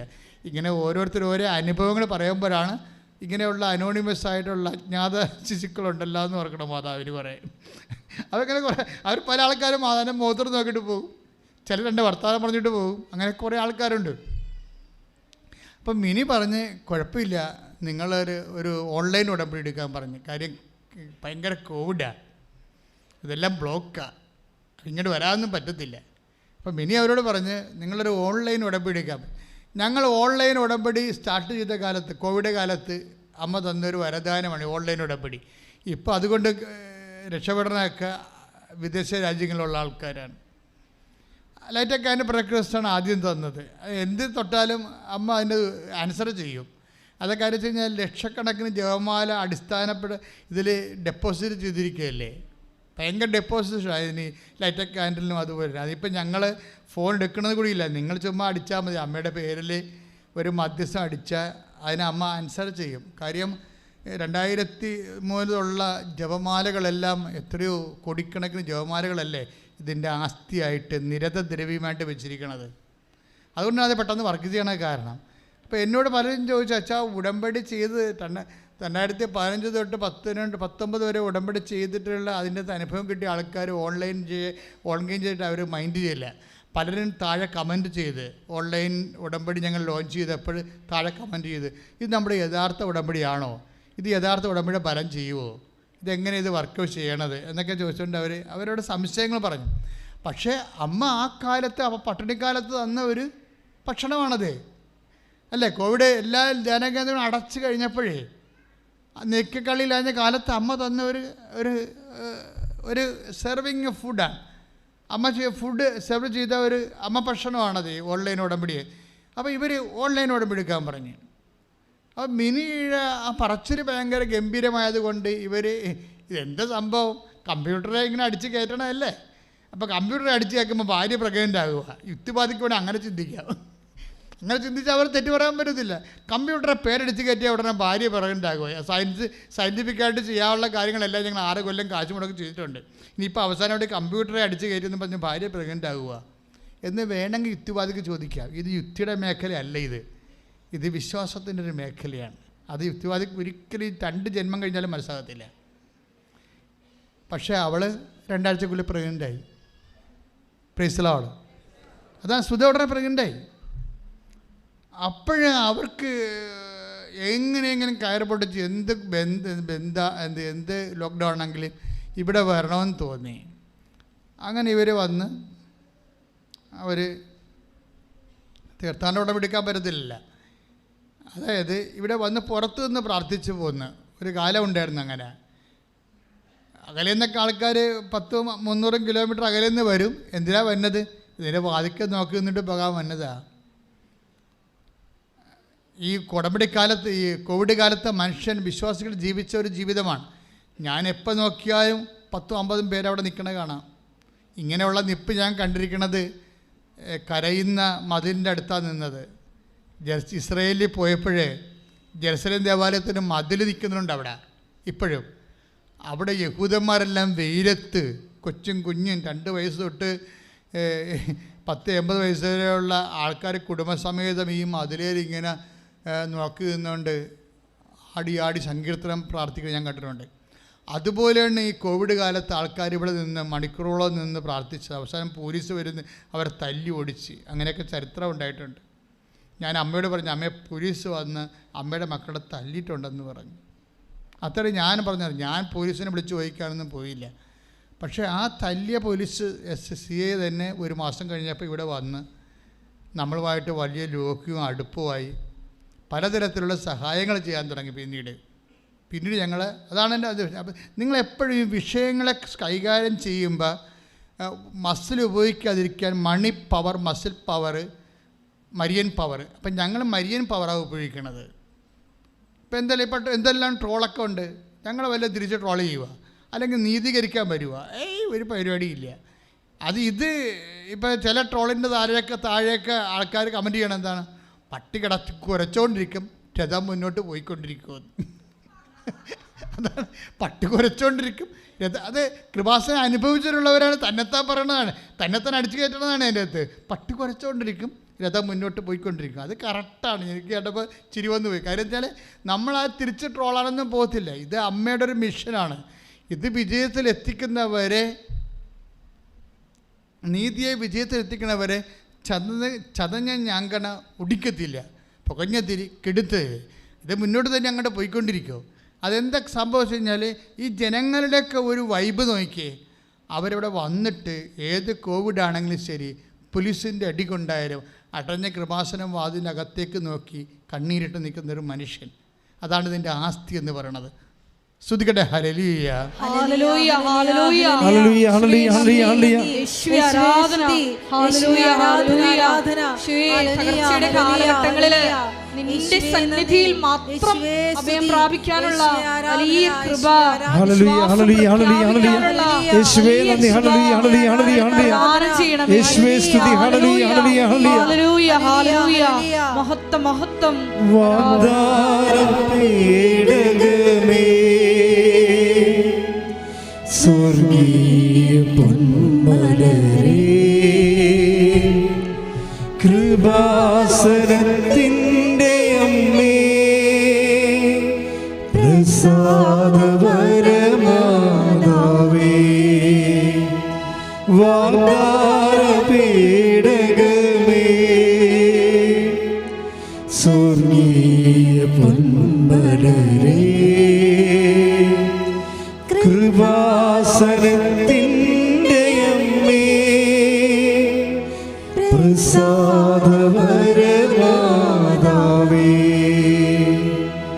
ആവേ ആവേ ആവേ മരിയ, ആവേ ആവേ ആവേ മരിയ, ആവേ ആവേ ആവേ മരിയ, ആവേ ആവേ ആവേ മരിയ. പരിശുദ്ധ പരമ ദിവ്യകാരുണ്യത്തിന് എന്നേരവും ആരാധനയും സ്തുതിയും പുകഴ്ചയും ഉണ്ടായിരിക്കട്ടെ. അപ്പോഴാ കുഞ്ഞിനെ അവസാനം അവർ പ്രസവിച്ച് കഴിയുമ്പോൾ ആ കുഞ്ഞിന് ഒരു റെസ്പിറേറ്ററി വിഷയം ഉണ്ടാകും, ശ്വാസ തടസ്സങ്ങളൊക്കെ ഉണ്ടാകും. പിന്നെ ഒരു 3 മാസം കഴിയുമ്പോഴാണ് റെസ്പിറേറ്ററി പ്രോബ്ലംസ് ഉണ്ടാകുന്നത്. അതായത് നമ്മളുടെ ജീവിതത്തിലേക്കുണ്ട് മക്കളെ, നിങ്ങളെപ്പോഴും ജീവിതത്തിൻ്റെ സങ്കടങ്ങളെയൊക്കെ അപ്രോച്ച് ചെയ്യേണ്ടത് സഹനത്തിനും സങ്കടത്തിനും ഒരു സുവിശേഷ സമീപനമുണ്ട്. ഞാൻ പറഞ്ഞില്ലേ, money power, muscle power, Mariam power. അതുപോലെ തന്നെ സമാന്തരമായിട്ടാണ് സഹനത്തിന്, അതുപോലെ തന്നെ ഒക്കെ എല്ലാം ഒരു സുവിശേഷത്തിൻ്റെ സമീപനമുണ്ട്. ഇവർ വളരെ എക്സ്ട്രാ ആയിട്ടുള്ള സഹനങ്ങളിലൂടെ തന്നെയാണ് പോണത്. വളരെ ആറ്റുനോറ്റ് സ്വപ്നം കണ്ട് പ്രസവിച്ച കുഞ്ഞിന് റെസ്പിറേറ്ററി പ്രോബ്ലമാണ്. അപ്പോൾ നിങ്ങൾക്കത് എന്തുമാത്രം മനസ്സിലാവുമെന്നറിയത്തില്ല. ഞാനതിൻ്റെ സത്യാവസ്ഥ പറയാം. അത് ടൈം ഓഫ് ടൈം ഓഫ് ഡിപ്പോസിറ്റാണത്. എന്ന് വെച്ചാൽ നമ്മൾ പ്രാർത്ഥനകൾ ദൈവത്തിൻ്റെ ഇപ്പം നിങ്ങൾക്ക് സഹനത്തിൻ്റെ സമയമാണെന്ന് വിചാരിച്ചോ. അപ്പോൾ അച്ഛനോട് പറയുമ്പോൾ എന്നോട് നിങ്ങൾ പറഞ്ഞാൽ ഞാനുടനെ നിങ്ങളോട് പറയത്തില്ല. കാരണം നിങ്ങൾ എന്തുമാത്രം ഞാൻ പറയണത് ഉൾക്കൊള്ളാൻ പറ്റുന്ന മാനസികാവസ്ഥയിലാണെന്ന് അറിയാത്തതുകൊണ്ട് ഞാൻ പലരോടും സൈലൻസാണ് കീപ്പിച്ച് ചെയ്യണത്. ഞാനൊരു ബ്ലെസ് ചെയ്ത് ശക്തിപ്പെടുത്തി വിടും, പക്ഷെ ഒന്നും മിണ്ടത്തില്ല. കാര്യം കാലാന്തരത്തിൽ അവർ തന്നെ, കർത്താവ് തന്നെ അവരെ തർജ്ജമ ചെയ്ത് കറക്റ്റ് ചെയ്ത് കൊണ്ടുവരണം. കാര്യം ഞാൻ എന്തെങ്കിലും പറഞ്ഞ് ഫുൾ സ്റ്റോപ്പ് ഇട്ട് കഴിഞ്ഞാൽ പിന്നെ നിങ്ങൾ അതാ വഴിക്കായിരിക്കും പിന്നെ നിങ്ങൾ ചിന്തിക്കുകയും ഭാരപ്പെടുകയും ചെയ്യുന്നത്. അതുകൊണ്ട് ഞാൻ ഈശോയ്ക്ക് ചില സമയത്ത് ചിലരെ ഏൽപ്പിച്ചു കൊടുക്കും. കാലാന്തരത്തിൽ അവർ കറക്റ്റ് ചെയ്ത് വരും. ഇപ്പോൾ എന്താ ഈ കുഞ്ഞിന് എന്താ പ്രശ്നം? റെസ്പിറേറ്ററി പ്രോബ്ലമാണ്. ഇപ്പോൾ ഡോക്ടർ വെൻറ്റിലേറ്ററായി ഇപ്പോൾ കൊച്ചു വെൻറ്റിലേറ്ററായെന്ന് എന്നോട് ഞാൻ അറിഞ്ഞാൽ ഞാൻ എന്തായിരിക്കും എൻ്റെ മനസ്സിൽ വിചാരിക്കാൻ പോണത്? ഭാര്യയ്ക്ക് നിന്നും ഭർത്താവിൽ നിന്നും കർത്താവ് പ്രാർത്ഥന സ്വീകരിക്കാൻ തുടങ്ങിയെന്ന്. കാര്യം നമ്മൾ ഈ മക്കൾക്ക് വേണ്ടിയുള്ള പ്രാർത്ഥന എന്ന് പറഞ്ഞു കഴിഞ്ഞാൽ ഇടിമിന്നൽ പ്രാർത്ഥനയായിരിക്കും മുഴുവനും, അല്ലേ? അതിൻ്റെ അകത്ത് വെള്ളം ചേർക്കാത്ത പാല് പോലുള്ള പ്രാർത്ഥനയാണ്. നാട്ടുകാർക്ക് വേണ്ടി പ്രാർത്ഥിക്കുമ്പോഴല്ലേ നിങ്ങൾ പ്രാർത്ഥനയെ വെള്ളം ചേർക്കണത്. ഉറങ്ങിയൊക്കെ പ്രാർത്ഥിക്കും അല്ലേ? പക്ഷെ മക്കൾക്ക് വേണ്ടിയാണ് പ്രാർത്ഥിക്കണമെങ്കിൽ ഇതുണ്ടല്ലോ, തനി തങ്കമായിരിക്കും അത്. അപ്പം അവിടേക്ക് ഒന്ന് കറയില്ലാത്ത പ്രയർ സ്വീകരിച്ചുകൊണ്ടിരിക്കുകയാണ്. അപ്പം നിങ്ങളുടെയൊക്കെ ഈ സഹന സാഹചര്യങ്ങളിൽ എപ്പോഴും ഓർക്കുക, നിങ്ങൾ അപ്പോഴും പ്രാർത്ഥിക്കുന്നത് അതിജീവന പ്രാർത്ഥനയാണ്, നിലനിൽപ്പിന് വേണ്ടിയുള്ള പ്രാർത്ഥനയാണ്. അത് സത്യസന്ധമായ കറക്റ്റ് പ്രാർത്ഥനയായിരിക്കും. അപ്പോൾ മാത്രമേ കറക്റ്റ് അതിജീവന കാലത്ത് മാത്രമേ കറക്റ്റ് പ്രാർത്ഥന വരത്തുള്ളൂ. ബാക്കി നിങ്ങൾ ഒരു 80 കൊല്ലമൊക്കെ ഈ ഭൂമി ജീവിക്കുമായിരിക്കും. പക്ഷേ പകുതി മുക്കാലും വെള്ളത്തേക്കാൾ കൂടുതൽ പാലിനേക്കാൾ കൂടുതൽ വെള്ളമായിരിക്കും പ്രാർത്ഥനയുടെ മുഴുവനും. അങ്ങനെയൊക്കെ വരാം. പക്ഷേ കറക്റ്റ് പ്രാർത്ഥന വരണത് അതിജീവന കാലത്താണ്. അപ്പോൾ അതിജീവന കാലത്ത് ഒരു സ്വർഗസ്ഥനായ പിതാവാണ് ചെല്ലണമെന്നുണ്ടെങ്കിൽ ഓർക്കുക, അത് 916 ആയിരിക്കും മിക്കവാറും പ്രാർത്ഥനയിൽ. ഇവിടേക്കൊന്ന് പ്രാർത്ഥന സ്വീകരിക്കുകയാണ്, കൊച്ചു ഡെസ്പറേറ്റീവാണ്.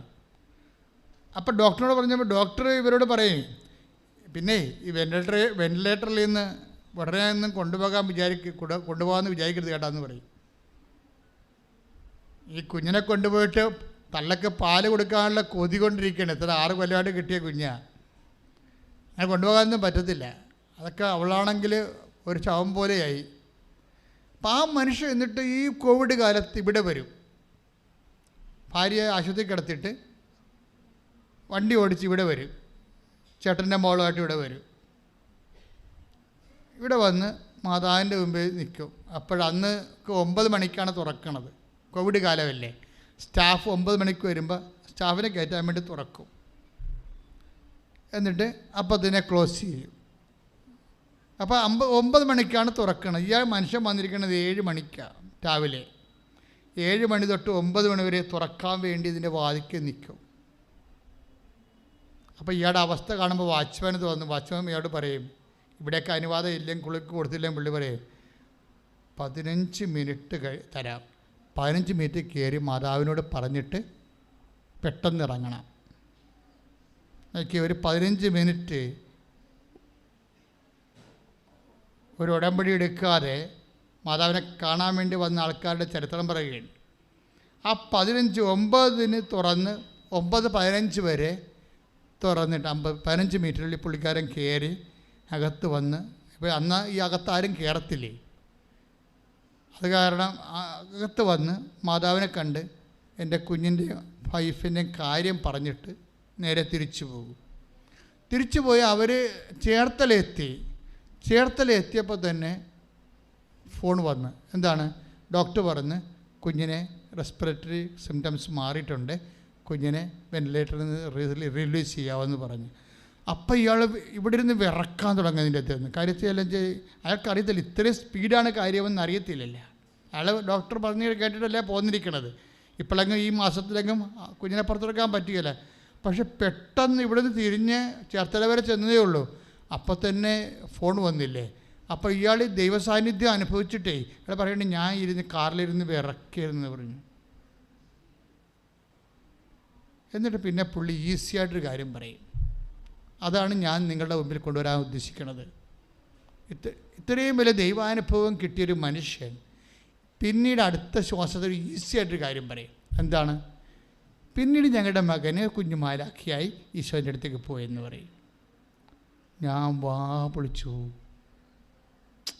ഇത്രയും എന്നൊക്കെ പിന്നീട് ഒരു 3 മാസം കഴിഞ്ഞപ്പോൾ ഞങ്ങളുടെ മകൻ ഒരു കുഞ്ഞുമാലാഖിയായി ഈശോൻ്റെ അടുത്തേക്ക് പോയി. അത് പറയുമ്പോൾ അവന് അസുഖമായിരുന്നുവെന്ന് പറയുമ്പോൾ ഉണ്ടാകുന്ന വികാര ജ്വലനമൊന്നും അതിനില്ല. അത് സ്വാഭാവികമായി സംഭവിക്കേണ്ട ഒരു കാര്യമായിട്ട് ഈ മനുഷ്യനെ അവതരിപ്പിക്കുന്നതിൻ്റെ കാരണം എന്താണ്? മഹാസങ്കടങ്ങളിലെ ഈ മനുഷ്യന് കിട്ടിയ ആന്തരിക അഭിഷേകമാണ്. കൈയിടിച്ച് കിടത്താൻ. അപ്പോൾ നമ്മൾ അനിത താമരാക്ഷനെ എന്താ പറഞ്ഞു നിർത്തിയത്? അനിത താമരാക്ഷൻ ഇതേ ഒരു മെൻ്റൽ സ്റ്റേറ്റാണ്. എന്താണ്? അവൾ കുടുംബത്തോടെ ആത്മഹത്യ ചെയ്യുന്നതിന് തീരുമാനിച്ച് സെക്കൻഡുകൾക്കുള്ളിൽ അവൾക്ക് അമ്മ ഒരു ലിങ്ക് കൊടുത്തതാണ് അല്ലേ? കൃപാസനത്തിൽ വരാൻ വേണ്ടി നമ്മൾ മുങ്ങിച്ചാകാൻ പോകുന്നൊരു കയറിട്ട് കൊടുക്കുകയല്ലേ, അതുപോലെ ആ കയറെ പിടിച്ചാണ് ഇവിടെ എത്തിയിരിക്കുന്നത്. ഉടമ്പടി എടുത്തു കഴിഞ്ഞപ്പോൾ അവളെന്താ പറയണത്? എനിക്ക് വല്ലാത്തൊരു ധൈര്യം തോന്നിയെന്ന്. ആരാണ്? അതാണ് ഈ ഉടമ്പടിയുടെ പ്രത്യേകത. എന്ന് വെച്ചാൽ ഇപ്പോൾ അടൂരത്തെ റോയി എന്താ പറയണത്? അവൻ 3 മാസം കഴിഞ്ഞപ്പോൾ ഒരു കുഞ്ഞു മാലാഖിയായി ഈശോൻ്റെ അടുത്തേക്ക് പോയി. അത് ലാഘവത്തോടെ അവൻ്റെ ജീവൻ നിലനിർത്താൻ വേണ്ടി എന്ത് കണ്ണീരിട്ട് പ്രാർത്ഥിച്ച മനുഷ്യനാണല്ലേ. ഇതിനാണ് ആന്തരിക അഭിഷേകം എന്ന് പറയുന്നത്. ആത്മധൈര്യവും ആന്തരിക അഭിഷേകവും ദൈവത്തിൻ്റെ ഉടമ്പടി പ്രകാരമുള്ള സാന്നിധ്യത്തിൻ്റെ ഉറപ്പിൻ്റെ അടയാളമാണ്. കൈയിടിച്ച് കർത്താവ്.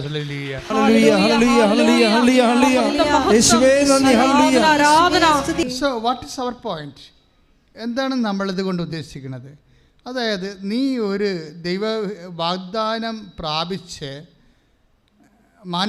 മാനസിക ആശ്വാസങ്ങൾ പ്രാപിക്കുന്ന വരെയുള്ള നിൻ്റെ സമയം ഇൻ ബിറ്റ്വീനില്ലേ, അവിടെ നീ അനുഭവിക്കുന്ന ആന്തരിക സ്വസ്ഥത, ആന്തരിക അഭിഷേകം, ആത്മധൈര്യം, അതെല്ലാം ഉടമ്പടി പ്രകാരം നിൻ്റെ കൂടെ വന്നു കഴിഞ്ഞു എന്നുള്ളതിൻ്റെ ദൈവ സാന്നിധ്യമായിട്ട് വിവേചിക്കണമെന്നാണ് ഈ പറയണത്.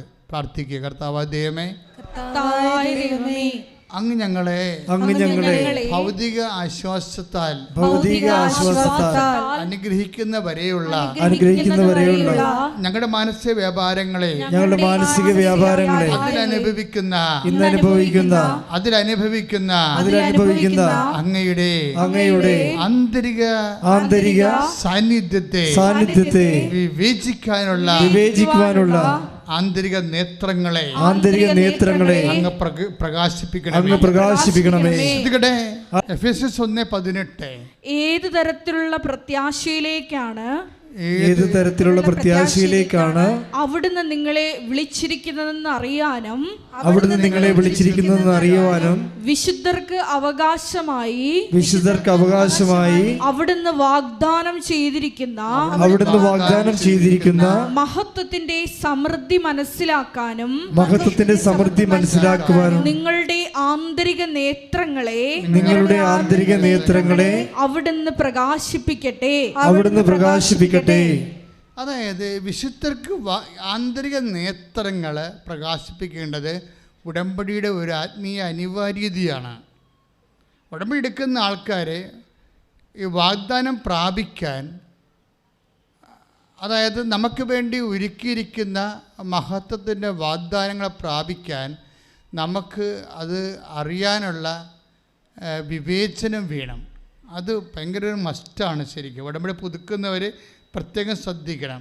കാരണം ഉടമ്പടിയുടെ ultimate experience the presence of ഗോഡാണ്, not the effect of the ഗ്രേസിൻ്റെ ഇഫക്ട്സിനേക്കാൾ ഉപരി ബൈ പ്രസൻസ് ആണ്.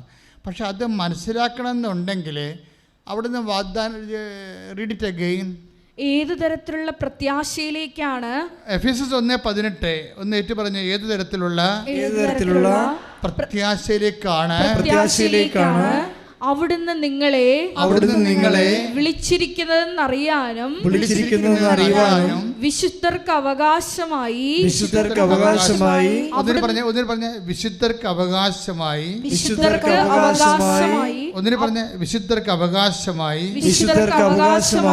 വിശുദ്ധരെന്ന് പറഞ്ഞ ആരാണെന്നറിയാവോ? ചാവറക്കുരിയാക്കാശനും യുപ്രസ്യാമ്മയും മാത്രമല്ല, വിശ്വാസികളെ മുഴുവനും വിശുദ്ധരെന്നാണ് ബൈബിൾ പറയണത്. വിശുദ്ധർക്ക് അവകാശം എന്ന് പറയുമ്പോൾ വിശ്വാസികൾക്ക് അവകാശം എന്നാണ് പറഞ്ഞ്, വിശ്വാസികൾക്ക് അവകാശമായി അവിടുന്ന് വാഗ്ദാനം ചെയ്തിരിക്കുന്ന മഹത്വത്തിന്റെ സമൃദ്ധി മനസ്സിലാക്കാനും നിങ്ങളുടെ ആന്തരിക നേത്രങ്ങളെ അവിടുന്ന് പ്രകാശിപ്പിക്കട്ടെ. അപ്പൊ വിശ്വാസികൾക്ക് വാഗ്ദാനം ചെയ്തിരിക്കുന്ന മഹത്വത്തിന്റെ സമൃദ്ധി, ദ പ്ലെനിറ്റ്യൂഡ് ഓഫ് ദി ഗ്രേസ്, മഹത്വത്തിന്റെ സമൃദ്ധിയാണ്. അത് മനസ്സിലാക്കാൻ എന്ത് ചെയ്യണം? ആന്തരിക നേത്രങ്ങളെ പ്രകാശിപ്പിക്കണം. ഇതൊരു നിങ്ങൾ കൈ നെഞ്ചത്ത് വെച്ച്, ഇടത് നെഞ്ചത്ത് വെച്ച് പ്രാർത്ഥിക്കുക. കർത്താവേ, വിശുദ്ധർക്ക് അവകാശമായി അങ്ങൊരുക്കിയിരിക്കുന്ന മഹത്വത്തെ മനസ്സിലാക്കാൻ എൻ്റെ ആന്തരിക നേത്രങ്ങളെ പ്രകാശിപ്പിക്കണമേ. അപ്പൊ ഇത് നിരന്തരമായ പ്രാർത്ഥനയിലൂടെയും ദൈവ സംസർഗത്തിലൂടെയും ഒക്കെയാണ് ഈ ആന്തരിക നേത്രങ്ങളെ പ്രകാശിക്കുന്ന കൊണ്ടാണ്. ആന്തരിക നേത്രം പ്രകാശിച്ചപ്പോൾ ഈ റോയ് എന്താ കണ്ടത്? റോയ് കണ്ടത് ഇതാണ്, ഇനി ഞങ്ങൾക്ക് തീർത്ഥാടന ഉടമ്പടി എടുക്കാതെ തന്നെ അമ്മ കുഞ്ഞിനെ തന്നില്ലേ, ഓൺലൈൻ ഉടമ്പടി. അപ്പോൾ ഞങ്ങൾക്കതൊരു ഉറപ്പാണ്. അപ്പോൾ ഞങ്ങൾ തീർത്ഥാടന ഉടമ്പടി എടുക്കുമ്പോൾ അമ്മ തീർച്ചയായിട്ടും മരിക്കാത്ത കൊച്ചിനെ ഞങ്ങൾ കൈ വെച്ച് തരും. അതാണ് വിശുദ്ധർക്ക് അവകാശമായി. ഒന്ന് വായിച്ച്, വിശുദ്ധർക്ക് അവകാശമായി, വിശ്വാസികൾക്ക് അവകാശമായി, വിശ്വാസികൾക്ക് അവകാശമായി അവിടുന്ന് വാഗ്ദാനം ചെയ്തിരിക്കുന്ന മഹത്വത്തിന്റെ സമൃദ്ധി മനസ്സിലാക്കാനും നിങ്ങളുടെ ആന്തരിക നേത്രങ്ങളെ അവിടുന്ന് പ്രകാശിപ്പിക്കട്ടെ. ഇപ്പൊ ഈ റോയി അത് പറയുന്നുണ്ട്. കാര്യം നിനക്ക് അയാൾ പറയണത് എന്താണ്? ഒരു വ്യത്യാസമില്ല, സന്തോഷത്തോടെ പറയുകയാണ്. 3 മാസം കഴിഞ്ഞപ്പോൾ ഒരു കുഞ്ഞു മാലാഖിയായി അവൻ ഈശോൻ്റെ അടുത്ത് പോയി. അപ്പം ഞാൻ ചിന്തിച്ചു, ഓൺലൈൻ ഉടമ്പടി എടുത്തപ്പോൾ തന്നെ ദൈവം ഞങ്ങൾക്കൊരു കുഞ്ഞിനെ തന്നില്ലേ? അപ്പം അങ്ങനെ തീർത്ഥാടന ഉടമ്പടി എടുത്തു കഴിഞ്ഞാൽ തീർച്ചയായിട്ടും ഞങ്ങൾക്ക് മരിക്കാത്ത കുഞ്ഞിനെ ദൈവം തരും. അതെന്താണ്? വിശ്വാസികൾക്ക് അവകാശമായി അങ്ങ് ഒരുക്കിയിരിക്കുന്ന മഹത്വത്തിന് സമൃദ്ധി കൈയിടിച്ച് കർത്താവേ പരിശുദ്ധ പരമദിവ്യകാരുണ്യത്തിന് മഹത്വത്തെ റോയ്ക്ക് കാണിച്ചു കൊടുത്തു. മനസ്സിലായില്ലേ? മഹത്വത്തെ കാണിച്ചു കൊടുത്തത് കൊണ്ടാണ് അവന് അതിൻ്റെ ആവിയും, കുഞ്ഞു മരിച്ചതിൻ്റെ ആവിയും പൊള്ളലും അനുഭവിക്കാതെ വന്നത്. ഇപ്പം എന്താ പ്രശ്നം വെച്ച് കഴിഞ്ഞാൽ ഉടമ്പടിയിൽ എന്തുമാത്രം വാഗ്ദാനങ്ങളാണല്ലേ. ഇപ്പോൾ റോയി അഗ്നിയിലൂടെ നടക്കുകയാണ് അല്ലേ? നമ്മുടെ ഐസ 43:2 നടക്കുകയാണ്. എന്താണ്? നീ അഗ്നിയിലൂടെ നടക്കും. പറഞ്ഞേ, നീ അഗ്നിയിലൂടെ നടക്കും, അഗ്നി നിന്നെ വിഴുങ്ങത്തില്ല. അപ്പോൾ കല്യാണം കഴിച്ച 6 കൊല്ലമായിട്ട് അവസാനം കൊച്ചിനെ കിട്ടുന്ന കൊച്ചു മരിക്കണവരെയും മരിച്ചു കഴിഞ്ഞും ഇവനെന്താ ചെയ്യണത്?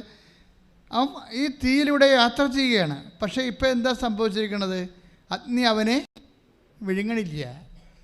ആ കുഞ്ഞ് മരിച്ചിട്ട് പോലും അതിൻ്റെ ആവിയും പുകയും അവൻ അനുഭവിക്കാത്ത ആന്തരിക അഭിഷേകം കിട്ടിയിരിക്കുകയാണ്. ഇതാണ് ഈ ആന്തരിക അഭിഷേകം എന്ന് പറയുന്നത്. ഇതൊരു വിശ്വാസിക്ക് കിട്ടിയ വാഗ്ദാനമാണ്.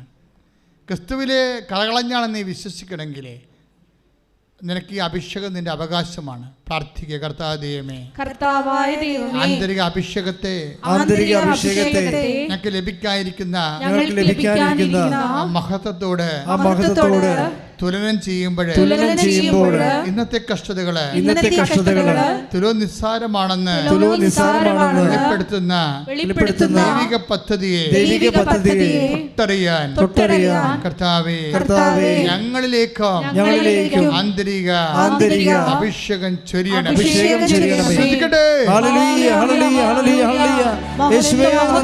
റോമായിട്ട് 18 നമുക്ക് വെളിപ്പെടാനിരിക്കുന്ന മഹത്വത്തോട് തുലനം ചെയ്യുമ്പോൾ നമുക്ക് വെളിപ്പെടാനിരിക്കുന്ന മഹത്വത്തോട് തുലനം ചെയ്യുമ്പോൾ ഇന്നത്തെ കഷ്ടതകൾ നിസ്സാരമാണെന്ന് ഞാൻ കരുതുന്നു. ഇതിൻ്റെ ഒരു വിഷയം എന്ന് പറയുന്നത്, ഇത് നിത്യതയെക്കുറിച്ച് പറയുന്ന വചനമാണ്. പക്ഷേ എപ്പോഴും നമ്മൾ ശ്രദ്ധിക്കേണ്ടത്, മഹത്വം അതിൻ്റെ സ്വഭാവത്തിൽ തന്നെ വെളിപ്പെടാനുള്ള സാധ്യതയുണ്ട്. മഹത്വം മുൻകൂറായിട്ട് വെളിപ്പെടാനുള്ള സാധ്യതയുണ്ട്. ഇപ്പോൾ റോയ്ക്ക് സംഭവിച്ചതാണ്. അവന് കൊടുക്കാൻ പോകുന്ന മഹത്വത്തെ ദൈവം അവന് മുൻകൂർ കാണിച്ചു കൊടുത്തു. അതുകൊണ്ടാണ് അവന് സങ്കടമില്ലാതെ വന്നത്. മനസ്സിലായല്ലേ? അപ്പോൾ അതാണ് നമ്മൾ റോയുടെ ആന്തരിക നേത്രങ്ങളെ കർത്താവ്, അത് എഫെസ്യസ് 1:18. എന്താ എഫെസ്യസ് 1:18 പറ? ഈ എഫെസ്യസ് 1:18 റോമ 8:18 കണക്ട് ചെയ്യേണ്ടതാണ്. എഫെസ്യസ് 1:18 എന്താണ്? നമുക്ക് എഫെസ്യസ് 1:18 വായിച്ചോളൂ. ഏത് തരത്തിലുള്ള പ്രത്യാശയിലേക്കാണ് പ്രത്യാശയിലേക്കാണ് അവിടുന്ന് നിങ്ങളെ വിളിച്ചിരിക്കുന്നതെന്നറിയാനും വിശുദ്ധർക്ക് അവകാശമായി അവിടുന്ന് വാഗ്ദാനം ചെയ്തിരിക്കുന്ന മഹത്വത്തിന്റെ സമൃദ്ധി മനസ്സിലാക്കാനും നിങ്ങളുടെ ആന്തരിക നേത്രങ്ങളെ അവിടുന്ന് പ്രകാശിപ്പിക്കട്ടെ. അപ്പോൾ എന്താ പ്രശ്നത്തെ വാഗ്ദാനങ്ങളിൽ ഒന്നാണ് മഹത്വം. അത് വിശുദ്ധർക്ക് വാഗ്ദാനം ചെയ്തിരിക്കുന്ന മഹത്വം എന്ന് പറഞ്ഞില്ലേ. അപ്പോൾ വാഗ്ദാനങ്ങളൊന്ന് മഹത്വമായിട്ട് വരും. ഈ മഹത്വം പലതരത്തിലും ഈ ബ്ലെസ്സിങ്സിലൂടെ നമുക്ക് മഹത്വം ഉണ്ടാവും, ദൈവമഹത്വം വെളിവാകും. ഈ ബൈബിളിൻ്റെ ഒരു രീതി എന്ന് പറയണത് അടയാളങ്ങളെല്ലാം മഹത്വമാണ് പ്രകാശിപ്പിക്കുന്നത്. നമ്മളിങ്ങനെ പറഞ്ഞില്ലേ, കുട്ടികളുണ്ടായി, അല്ലെ ജോലി കിട്ടി, അല്ലേ, അതുപോലെ തന്നെ സ്ഥലം വിറ്റു, അല്ലെ, ഇങ്ങനെയുള്ള എല്ലാ അടയാളങ്ങളെയും മരിയം പെർസ്പെക്റ്റീവിൽ ഈ അടയാളങ്ങൾ കാണിച്ചുകൊണ്ട് ദൈവത്തിനെ മഹത്വം വെളിവാക്കുന്നതിൻ്റെ മാധ്യസ്ഥം മറിയത്തിൻ്റെതാണ്. അതുകൊണ്ടാണ് കാനായിലെ കല്യാണം കഴിയുമ്പോൾ യേശു ക്രിസ്തു അത് അവസാനിക്കുന്നത് എങ്ങനെയാണ്? ക്രിസ്തു തൻ്റെ മഹത്വത്തിൻ്റെ ആദ്യത്തെ അടയാളം കാണിച്ചത് കാനായിൽ വെച്ചാണെന്ന് പറയാൻ കാരണം അതാണ്. മഹത്വവും അടയാളവും തമ്മിൽ അടയാളമുണ്ട്, അത് ദൈവമഹത്വമാണ് ഉള്ളത്. നമുക്ക് കിട്ടുന്ന അത്ഭുതങ്ങളെല്ലാം ദൈവമഹത്വത്തിൻ്റെ അടയാളമാണ്. റീഡ് ഇറ്റ്, ശ്രുതികട. ഹല്ലേലൂയ.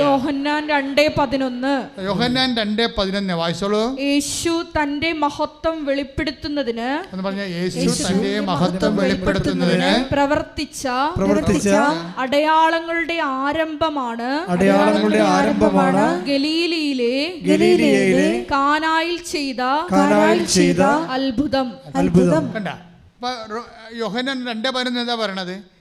യേശു തൻ്റെ മഹത്വം വെളിവാക്കാൻ പ്രവർത്തിച്ച അടയാളങ്ങളുടെ ആരംഭം. അടയാളങ്ങൾ ഇപ്പോഴും അവസാനിച്ചിട്ടില്ലല്ലോ, അല്ലേ? ഇപ്പോഴും അടയാളങ്ങൾ ഇപ്പോഴുവരെ നടന്നുകൊണ്ടിരിക്കുന്ന മുഴുവൻ അടയാളങ്ങൾ തുടങ്ങിയത് എവിടെയാണ്? അമ്മയുടെ മധ്യസ്ഥത്തിലാണ്. കൈയടിച്ച് കർത്താവിനെ സ്തുതിക്കുക.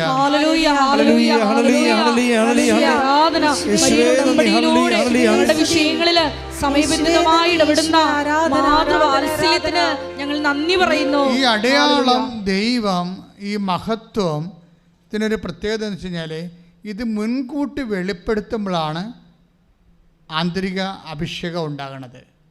പീഡിയ ഇപ്പോൾ റോയ്ക്ക് സംഭവിച്ചത് എന്താണ്? അവൻ പറഞ്ഞത് എന്താണ് ഭാര്യയോട്? നമ്മൾക്ക് ഓൺലൈൻ ഉടമ്പടി എടുത്തപ്പോൾ തന്നെ അമ്മ കുഞ്ഞിനെ തരുമെന്ന് അടയാളം കാണിച്ചല്ലേ. അവൻ കർത്താവിൻ്റെ അടുത്തേക്ക് അവനെ തിരിച്ചു പോയെങ്കിലും അത് അടയാളമാണ്. എന്താണ്? അമ്മ നമുക്കിനി കുഞ്ഞിനെ തരുമെന്നുള്ളതിൻ്റെ അടയാളമാണ്. അതുകൊണ്ട് നമ്മൾ പോയി തീർത്ഥാടന ഉടമ്പടി എടുക്കും. അപ്പോൾ അവളുടെ റെസ്റ്റ് കഴിഞ്ഞപ്പോൾ ഭാര്യയും ഭർത്താവും കൂടി വന്നിട്ട് തീർത്ഥാടന ഉടമ്പടി എടുക്കും. തീർത്ഥാടന ഉടമ്പടി എടുത്ത് കഴിയുമ്പോൾ എന്താ പറയുക? പറഞ്ഞതുപോലെ തന്നെ 2 ആഴ്ച കഴിഞ്ഞപ്പോൾ തന്നെ അവൾ പ്രഗ്നൻ്റ് ആവും. ക്രിസ്തലാണ്. ആ കുഞ്ഞിനൊരു കുഴപ്പവുമില്ലാതെ ആ കുഞ്ഞിനെ പ്രസവിക്കും.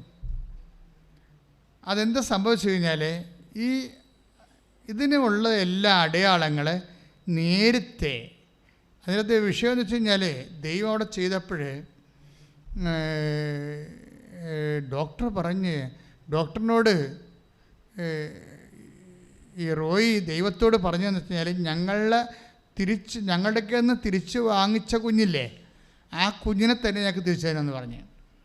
ഓരോ വിശ്വാസികളാണ്, നമുക്ക് അവരൊന്നും പറയാൻ പറ്റത്തില്ല. അവർക്ക് അത്രയും സ്വാതന്ത്ര്യമുണ്ട് ദൈവത്തോട്. ഇവള് 10 മാസം അതിനെ ചുമന്ന് അതിൻ്റെ പുറകെ നടന്നതല്ലേ. ഞാനും കുറേ പ്രാർത്ഥിച്ച് അതിൻ്റെ കൂടെ നിന്നല്ല. അതുകൊണ്ട് ഞങ്ങൾക്ക് ആ കുഞ്ഞിനെ തന്നെ തരണമെന്ന് പറഞ്ഞു. വേറെയാണ് കുഞ്ഞിനെ അവൾ പ്രഗ്നൻ്റായി കഴിഞ്ഞപ്പോൾ പിന്നെ ഇവൻ പറഞ്ഞത് ഞങ്ങളൊക്കെ ഒന്ന് നീ വാങ്ങിച്ച കുഞ്ഞിനെ തന്നെ ഞങ്ങൾക്ക് തിരിച്ചു തരണമെന്ന് പറഞ്ഞു. എൻ്റെ ദൈവമേ, അവനൊരു വിശ്വാസം കൊണ്ട് അങ്ങനെ പറഞ്ഞതാണ്.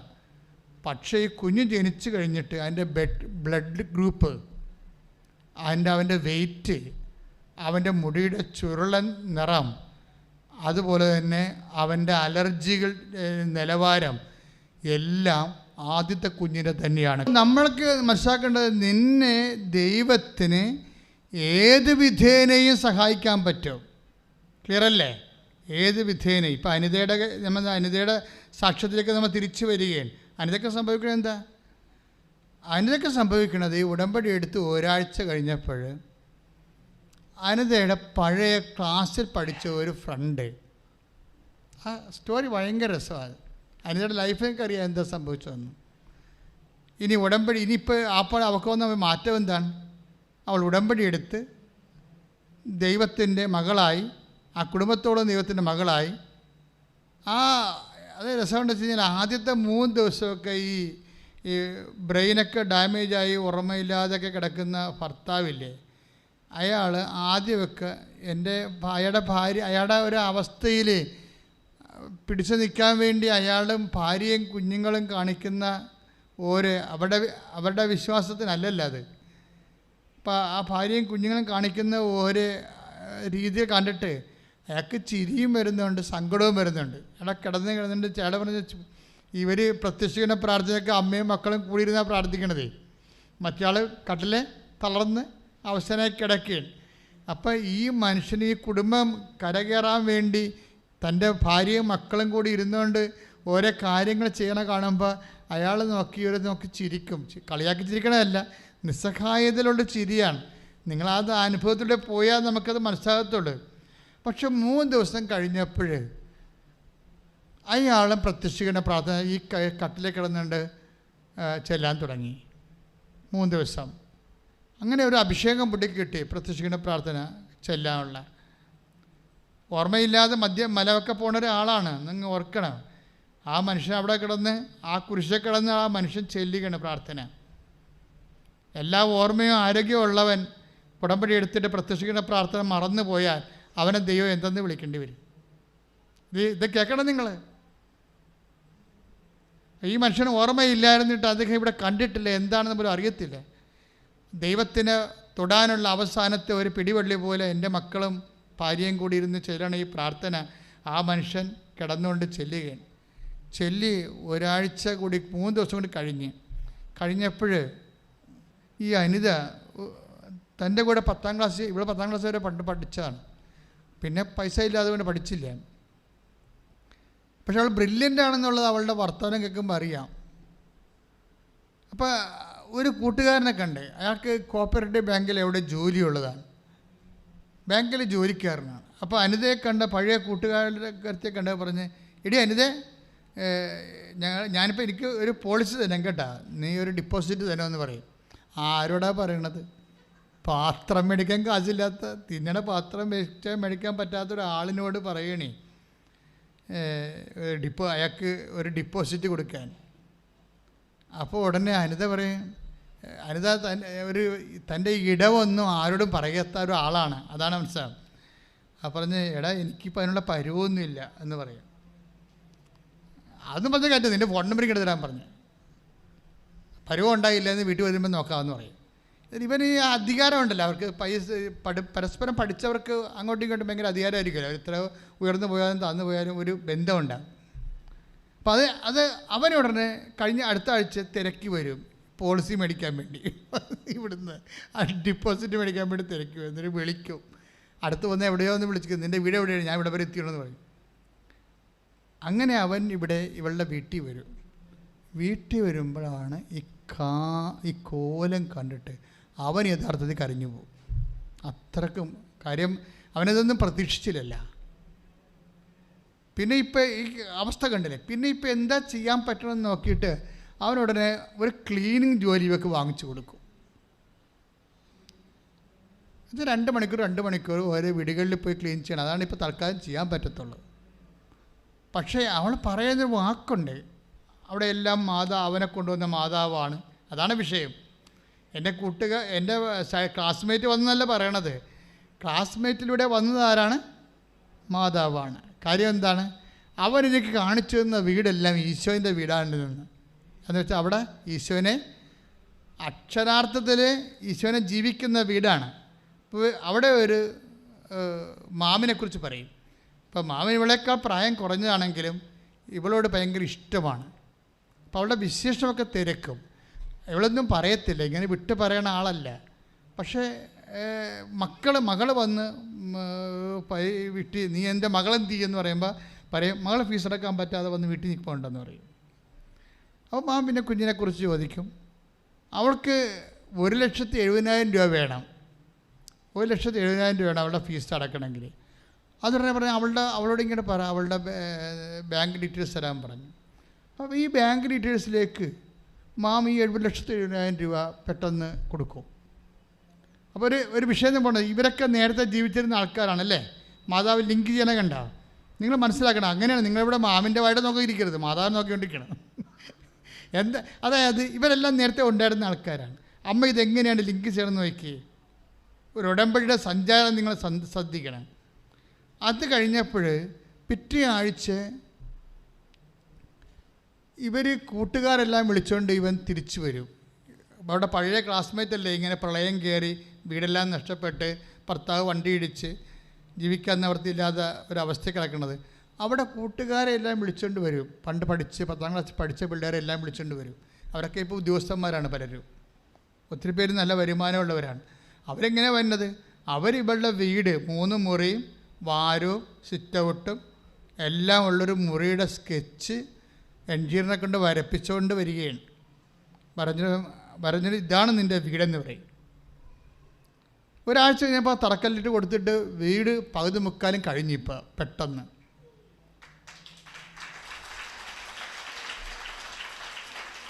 അപ്പോൾ ഈ ആൾക്കാർ, അതായത് ഉടമ്പടിയുടെ സഞ്ചാരം ഇങ്ങനെ പോണതെങ്ങനെ, ഇത് എന്താ സംഭവം എന്ന് വെച്ച് കഴിഞ്ഞാൽ ഇത് ജനകോടികൾ അഭിഷേകം ചെയ്തുകൊണ്ട് മുന്നോട്ട് പോകും, വ്യക്തികളെല്ലാം നവീകരിക്കും. കാര്യം എന്താണ്? ഇത് സഞ്ചാരി മാതാവാണ്. മാതാവ് കൂടെ വന്നിട്ട് നിന്നെ രക്ഷിക്കാനുള്ള മാർഗം, നിൻ്റെ ആ പ്രാദേശികമായിട്ടുള്ള അവസ്ഥകളിൽ തന്നെ നിന്നെ രക്ഷിക്കാനുള്ള മാർഗം കണ്ടുപിടിച്ച് നിന്നെ ഹെൽപ്പ് ചെയ്ത് ആ കുഞ്ഞുങ്ങളെല്ലാം പഠിക്കാൻ തുടങ്ങി.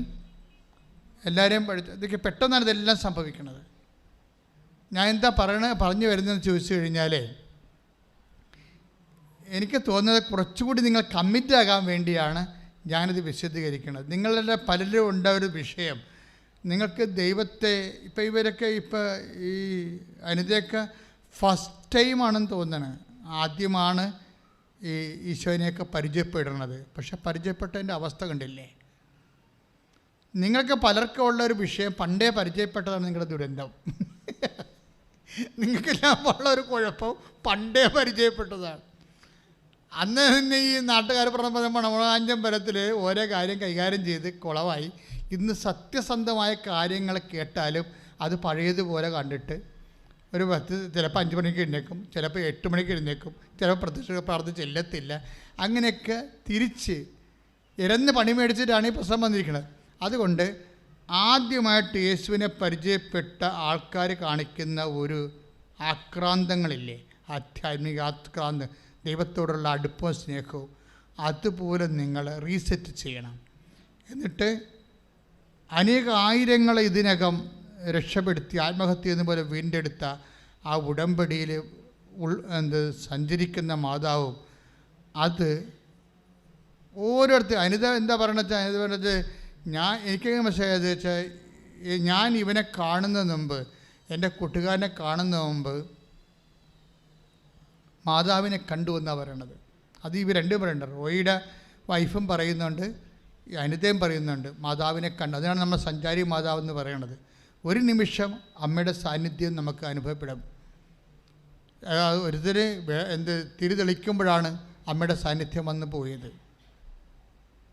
അപ്പോഴേ ഈ സാന്നിധ്യമാണ് ഇതിൻ്റെ ഒരു അടിസ്ഥാനമായിട്ടുള്ളൊരു വിഷയം. അത് അച്ഛൻ സാന്നിധ്യത്തെക്കുറിച്ച് നേരത്തെ ഒത്തിരി പറഞ്ഞിട്ടുണ്ട്. അത് നിങ്ങൾ നോക്കിയെടുത്തിട്ട് നിങ്ങളുടെ ഇപ്പോഴത്തുള്ള ആവശ്യം പോലെ തന്നെ നിങ്ങൾ ദൈവത്തിരുസന്നിധി സമർപ്പിക്കേണ്ട വിഷയമാണ്.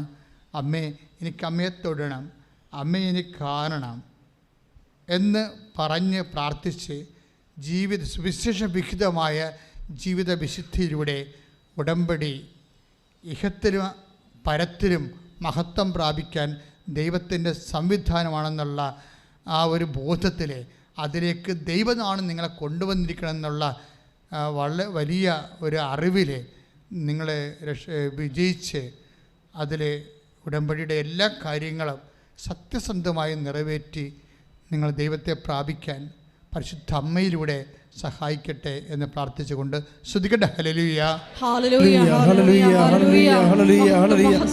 യേശുവേ നന്ദി, ഹല്ലേലൂയ, ഹല്ലേലൂയ, ഹല്ലേലൂയ. ഹല്ലേലൂയ. യേശുവേ നന്ദി, യേശുവേ ആരാധന. ഹല്ലേലൂയ, മഹത്വം, മഹത്വം. എല്ലാവരും എഴുന്നേൽക്കുക, ആരാധന, ആരാധന. എല്ലാവരും എഴുന്നേൽക്കുക. രോഗസൗഖ്യ പ്രാർത്ഥനയുടെ സമയമാണ്. സ്തുതിക്കട്ടെ. ഹല്ലേലൂയ, ഹല്ലേലൂയ, ഹല്ലേലൂയ. മഹത്വം, മഹത്വം. യേശുവേ നന്ദി, യേശുവേ സ്തുതി. ഹല്ലേലൂയ, ഹല്ലേലൂയ, എല്ലാ ജീവിത ഹല്ലേലൂയ, ഹല്ലേലൂയ, ഹല്ലേലൂയ, ഹല്ലേലൂയ, ഹല്ലേലൂയ. ഞങ്ങളുടെ രോഗാവസ്ഥകളെ നീ ഏറ്റെടുക്കണമേ എന്ന് പ്രാർത്ഥിക്കുന്നു. ഹല്ലേലൂയ, ഹല്ലേലൂയ, ഹല്ലേലൂയ, ഹല്ലേലൂയ. ഹല്ലേലൂയ, യേശുവേ ആരാധന, ആരാധന. ഇതുവരെ കൃപാസനത്തിൽ വന്ന് ഉടമ്പടി എടുത്തു പോയിട്ടുള്ള എല്ലാ മക്കളെയും ദിവികാരുടെ സന്നിധിയിൽ സമർപ്പിച്ച് പ്രാർത്ഥിക്കുന്നു. അമ്മയുടെ പ്രത്യക്ഷീകരണത്തിന്റെ സാക്ഷികളായി ആ മക്കളെ ഉയർത്തണമേ എന്ന് പ്രാർത്ഥിക്കുന്നു. Hallelujah, price the Lord. Price the Lord.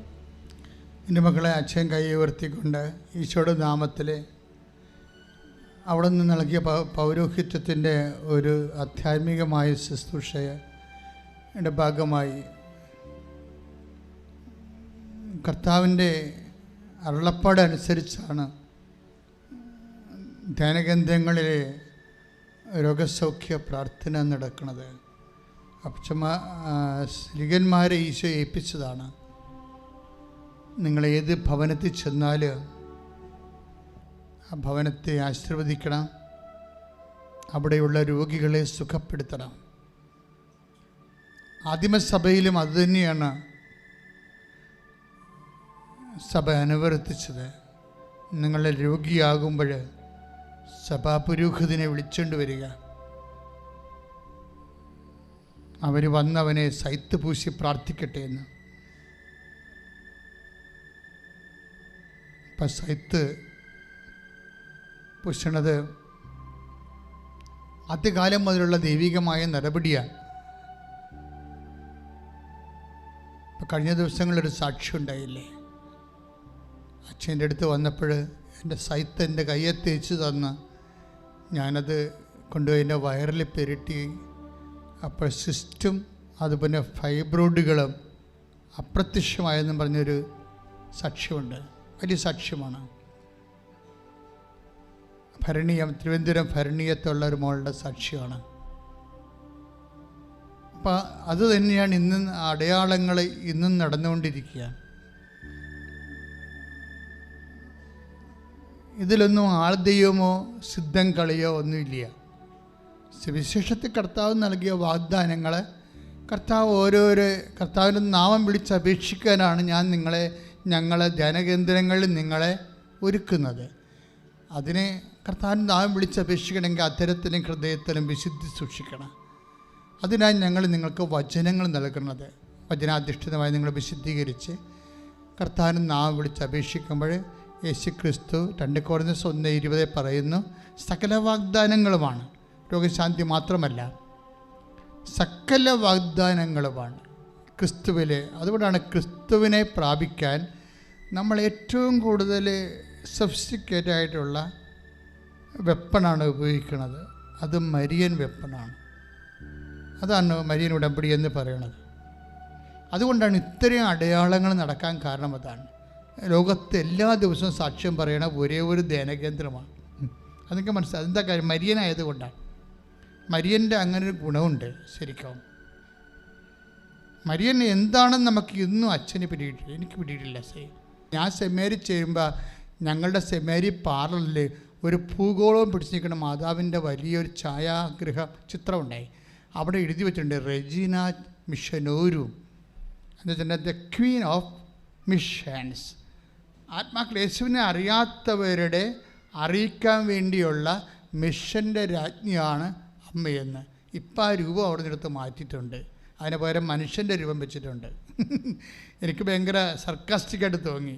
എന്താ സംഭവിച്ചതെന്ന്. സെമിനാരിയുടെ ഒരു കാലഘട്ടം കഴിഞ്ഞപ്പോൾ ആ മിഷൻ പോയിട്ട് അതിന് പകരം പണ്ട് മരിച്ചുപോയ ഒരു ശുശ്രൂഷകൻ്റെയോ വേറെ ആരുടെയോ എനിക്കൊണ്ട് അവിടെ ഒന്നും ഇല്ലെന്നാണ് എനിക്ക് തോന്നുന്നത് ആ സ്ഥലത്ത്. എനിവേ ഭയങ്കര സങ്കടം തോന്നി അത് കണ്ടപ്പോഴേ. കാര്യം ഞാനത് കണ്ടാണ് വളർന്നു വന്നത്. പ്രാർത്ഥന ഇപ്പം നോക്കി മാതാവിൻ്റെ ഇപ്പോൾ നിൽക്കും റെജീന മിഷൻ ഒരു എന്താണ്? മിഷൻ്റെ മാതാവേ ഞങ്ങൾക്ക് വേണ്ടി അപേക്ഷിക്കണേ. അന്ന് ഞാൻ കുഞ്ഞുനാളിൽ പ്രാർത്ഥിച്ചാണ്. 1976-77 കാലഘട്ടം. ഇന്നവിടെ രൂപമില്ല. ഒരു രൂപമാണ്, പടമാണെന്നൊരു കാര്യമില്ല. ഞാൻ എന്താ ഇത്രയും വർഷം കഴിഞ്ഞിട്ട് അത് ഓർത്തിരിക്കണത്? അതിൽ നിന്ന് എനിക്ക് ചൈതന്യം കയറ്റിയിട്ടാണ്. നിങ്ങളുടെ വീടുകളിലൊക്കെ വിശുദ്ധമായ രൂപങ്ങൾ സൂക്ഷിക്കുകയും അവിടെയെല്ലാം വചനം എഴുതി വെക്കുകയും ചെയ്യുമ്പോൾ നിങ്ങളുടെ കുഞ്ഞുങ്ങളെ ഏതെങ്കിലും കാലത്ത് ആ വചനം ഒന്ന് തോണ്ടാൻ സാധ്യതയുണ്ട്. Price the Lord. അപ്പോൾ എന്താ പ്രശ്നം വെച്ച് കഴിഞ്ഞാൽ, പൗലോസിന് കിട്ടാഞ്ഞ തുറവിയാണ് ഫ്രാൻസിസ് സേവന് കിട്ടിയിരിക്കുന്നത്. എന്താ കാര്യം? ഇവർ തമ്മിലുള്ള വ്യത്യാസം എന്താണ്? ഒരാൾക്ക് മാതാവിനെ അറിയാൻ പാടില്ലായിരുന്നു, മറ്റേ ആൾക്ക് മാതാവിൻ്റെ മുമ്പിൽ കണ്ണീരിട്ട് പ്രാർത്ഥിച്ചിട്ടുണ്ട്. അപ്പം മനസ്സിലായില്ലേ മറിയം ആരാണെന്ന്? എല്ലാം വാതിലും തുറന്നു നിൽക്കാൻ നിങ്ങൾ മരിയൻ ഉടമ്പടി എടുത്ത് അമ്മയുടെ മാധ്യസ്ഥന് സമർപ്പിക്കപ്പെട്ടവരാണെന്നുള്ള ബോധത്തിലെ നമ്മുടെ ജീവിതത്തിൻ്റെ മുഴുവൻ രോഗങ്ങൾ, മുഴുവൻ ജീവിത തടസ്സങ്ങൾ മാതാവിൻ്റെ മധ്യസ്ഥത്തിൽ തുറന്നു കിട്ടാൻ വേണ്ടിയായി ഇടിമുഴക്കം പോലെ സ്തുതിക്കട്ടെ. ഹല്ലേലൂയ, ഹല്ലേലൂയ, ഹല്ലേലൂയ, ഹല്ലേലൂയ. യേശുവേ നന്ദി, സ്തുതിക്കട്ടെ. സ്തുതി, യേശുവേ ആരാധന, ആരാധന. കർത്താവേ, ഞങ്ങൾ പ്രാർത്ഥിക്കുന്ന യേശുവേ നന്ദി, അമ്മ മാതാവിൻ്റെ മാധ്യസ്ഥത്തിൽ പ്രാർത്ഥിക്കുന്ന കർത്താവേ, ഞങ്ങൾ പ്രാർത്ഥിക്കുന്ന എല്ലാവരും പ്രാർത്ഥിക്കട്ടെ. കർത്താവേ, മാരക രോഗങ്ങൾ വിട്ടുമാറാൻ വേണ്ടി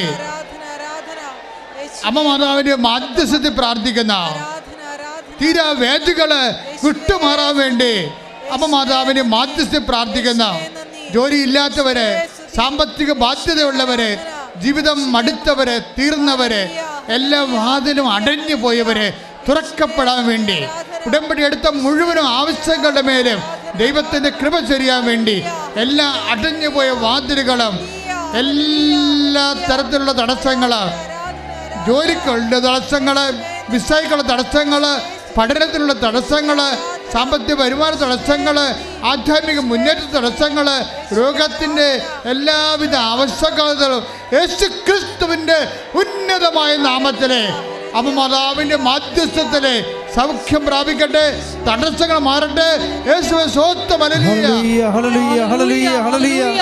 യേശുവേ നന്ദി, യേശുവേ സ്തുതി. Hallelujah, hallelujah. യേശു ഉടമ്പടി നിബന്ധനകൾ പാലിക്കുന്നതിലൂടെ പ്രാർത്ഥിക്കുന്നു. സദയം തൊടേണേ സുഖമായി എൻ്റെ ഉള്ളം, അരികിൽ വരേണേ സദയം തൊടേണേ സുഖമായിടും എൻ്റെ ഉള്ളം. മക്കളെ, ചരിത്ര യാഥാർത്ഥ്യങ്ങളുടെ മുമ്പിലാണ് നമ്മൾ നിൽക്കുന്നത്.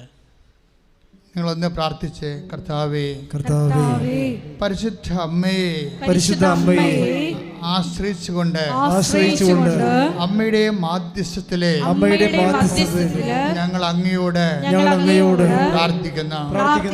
അപ്രതിരോധ്യമായ അങ്ങ് പോലും നിഷേധിക്കാതിരുന്ന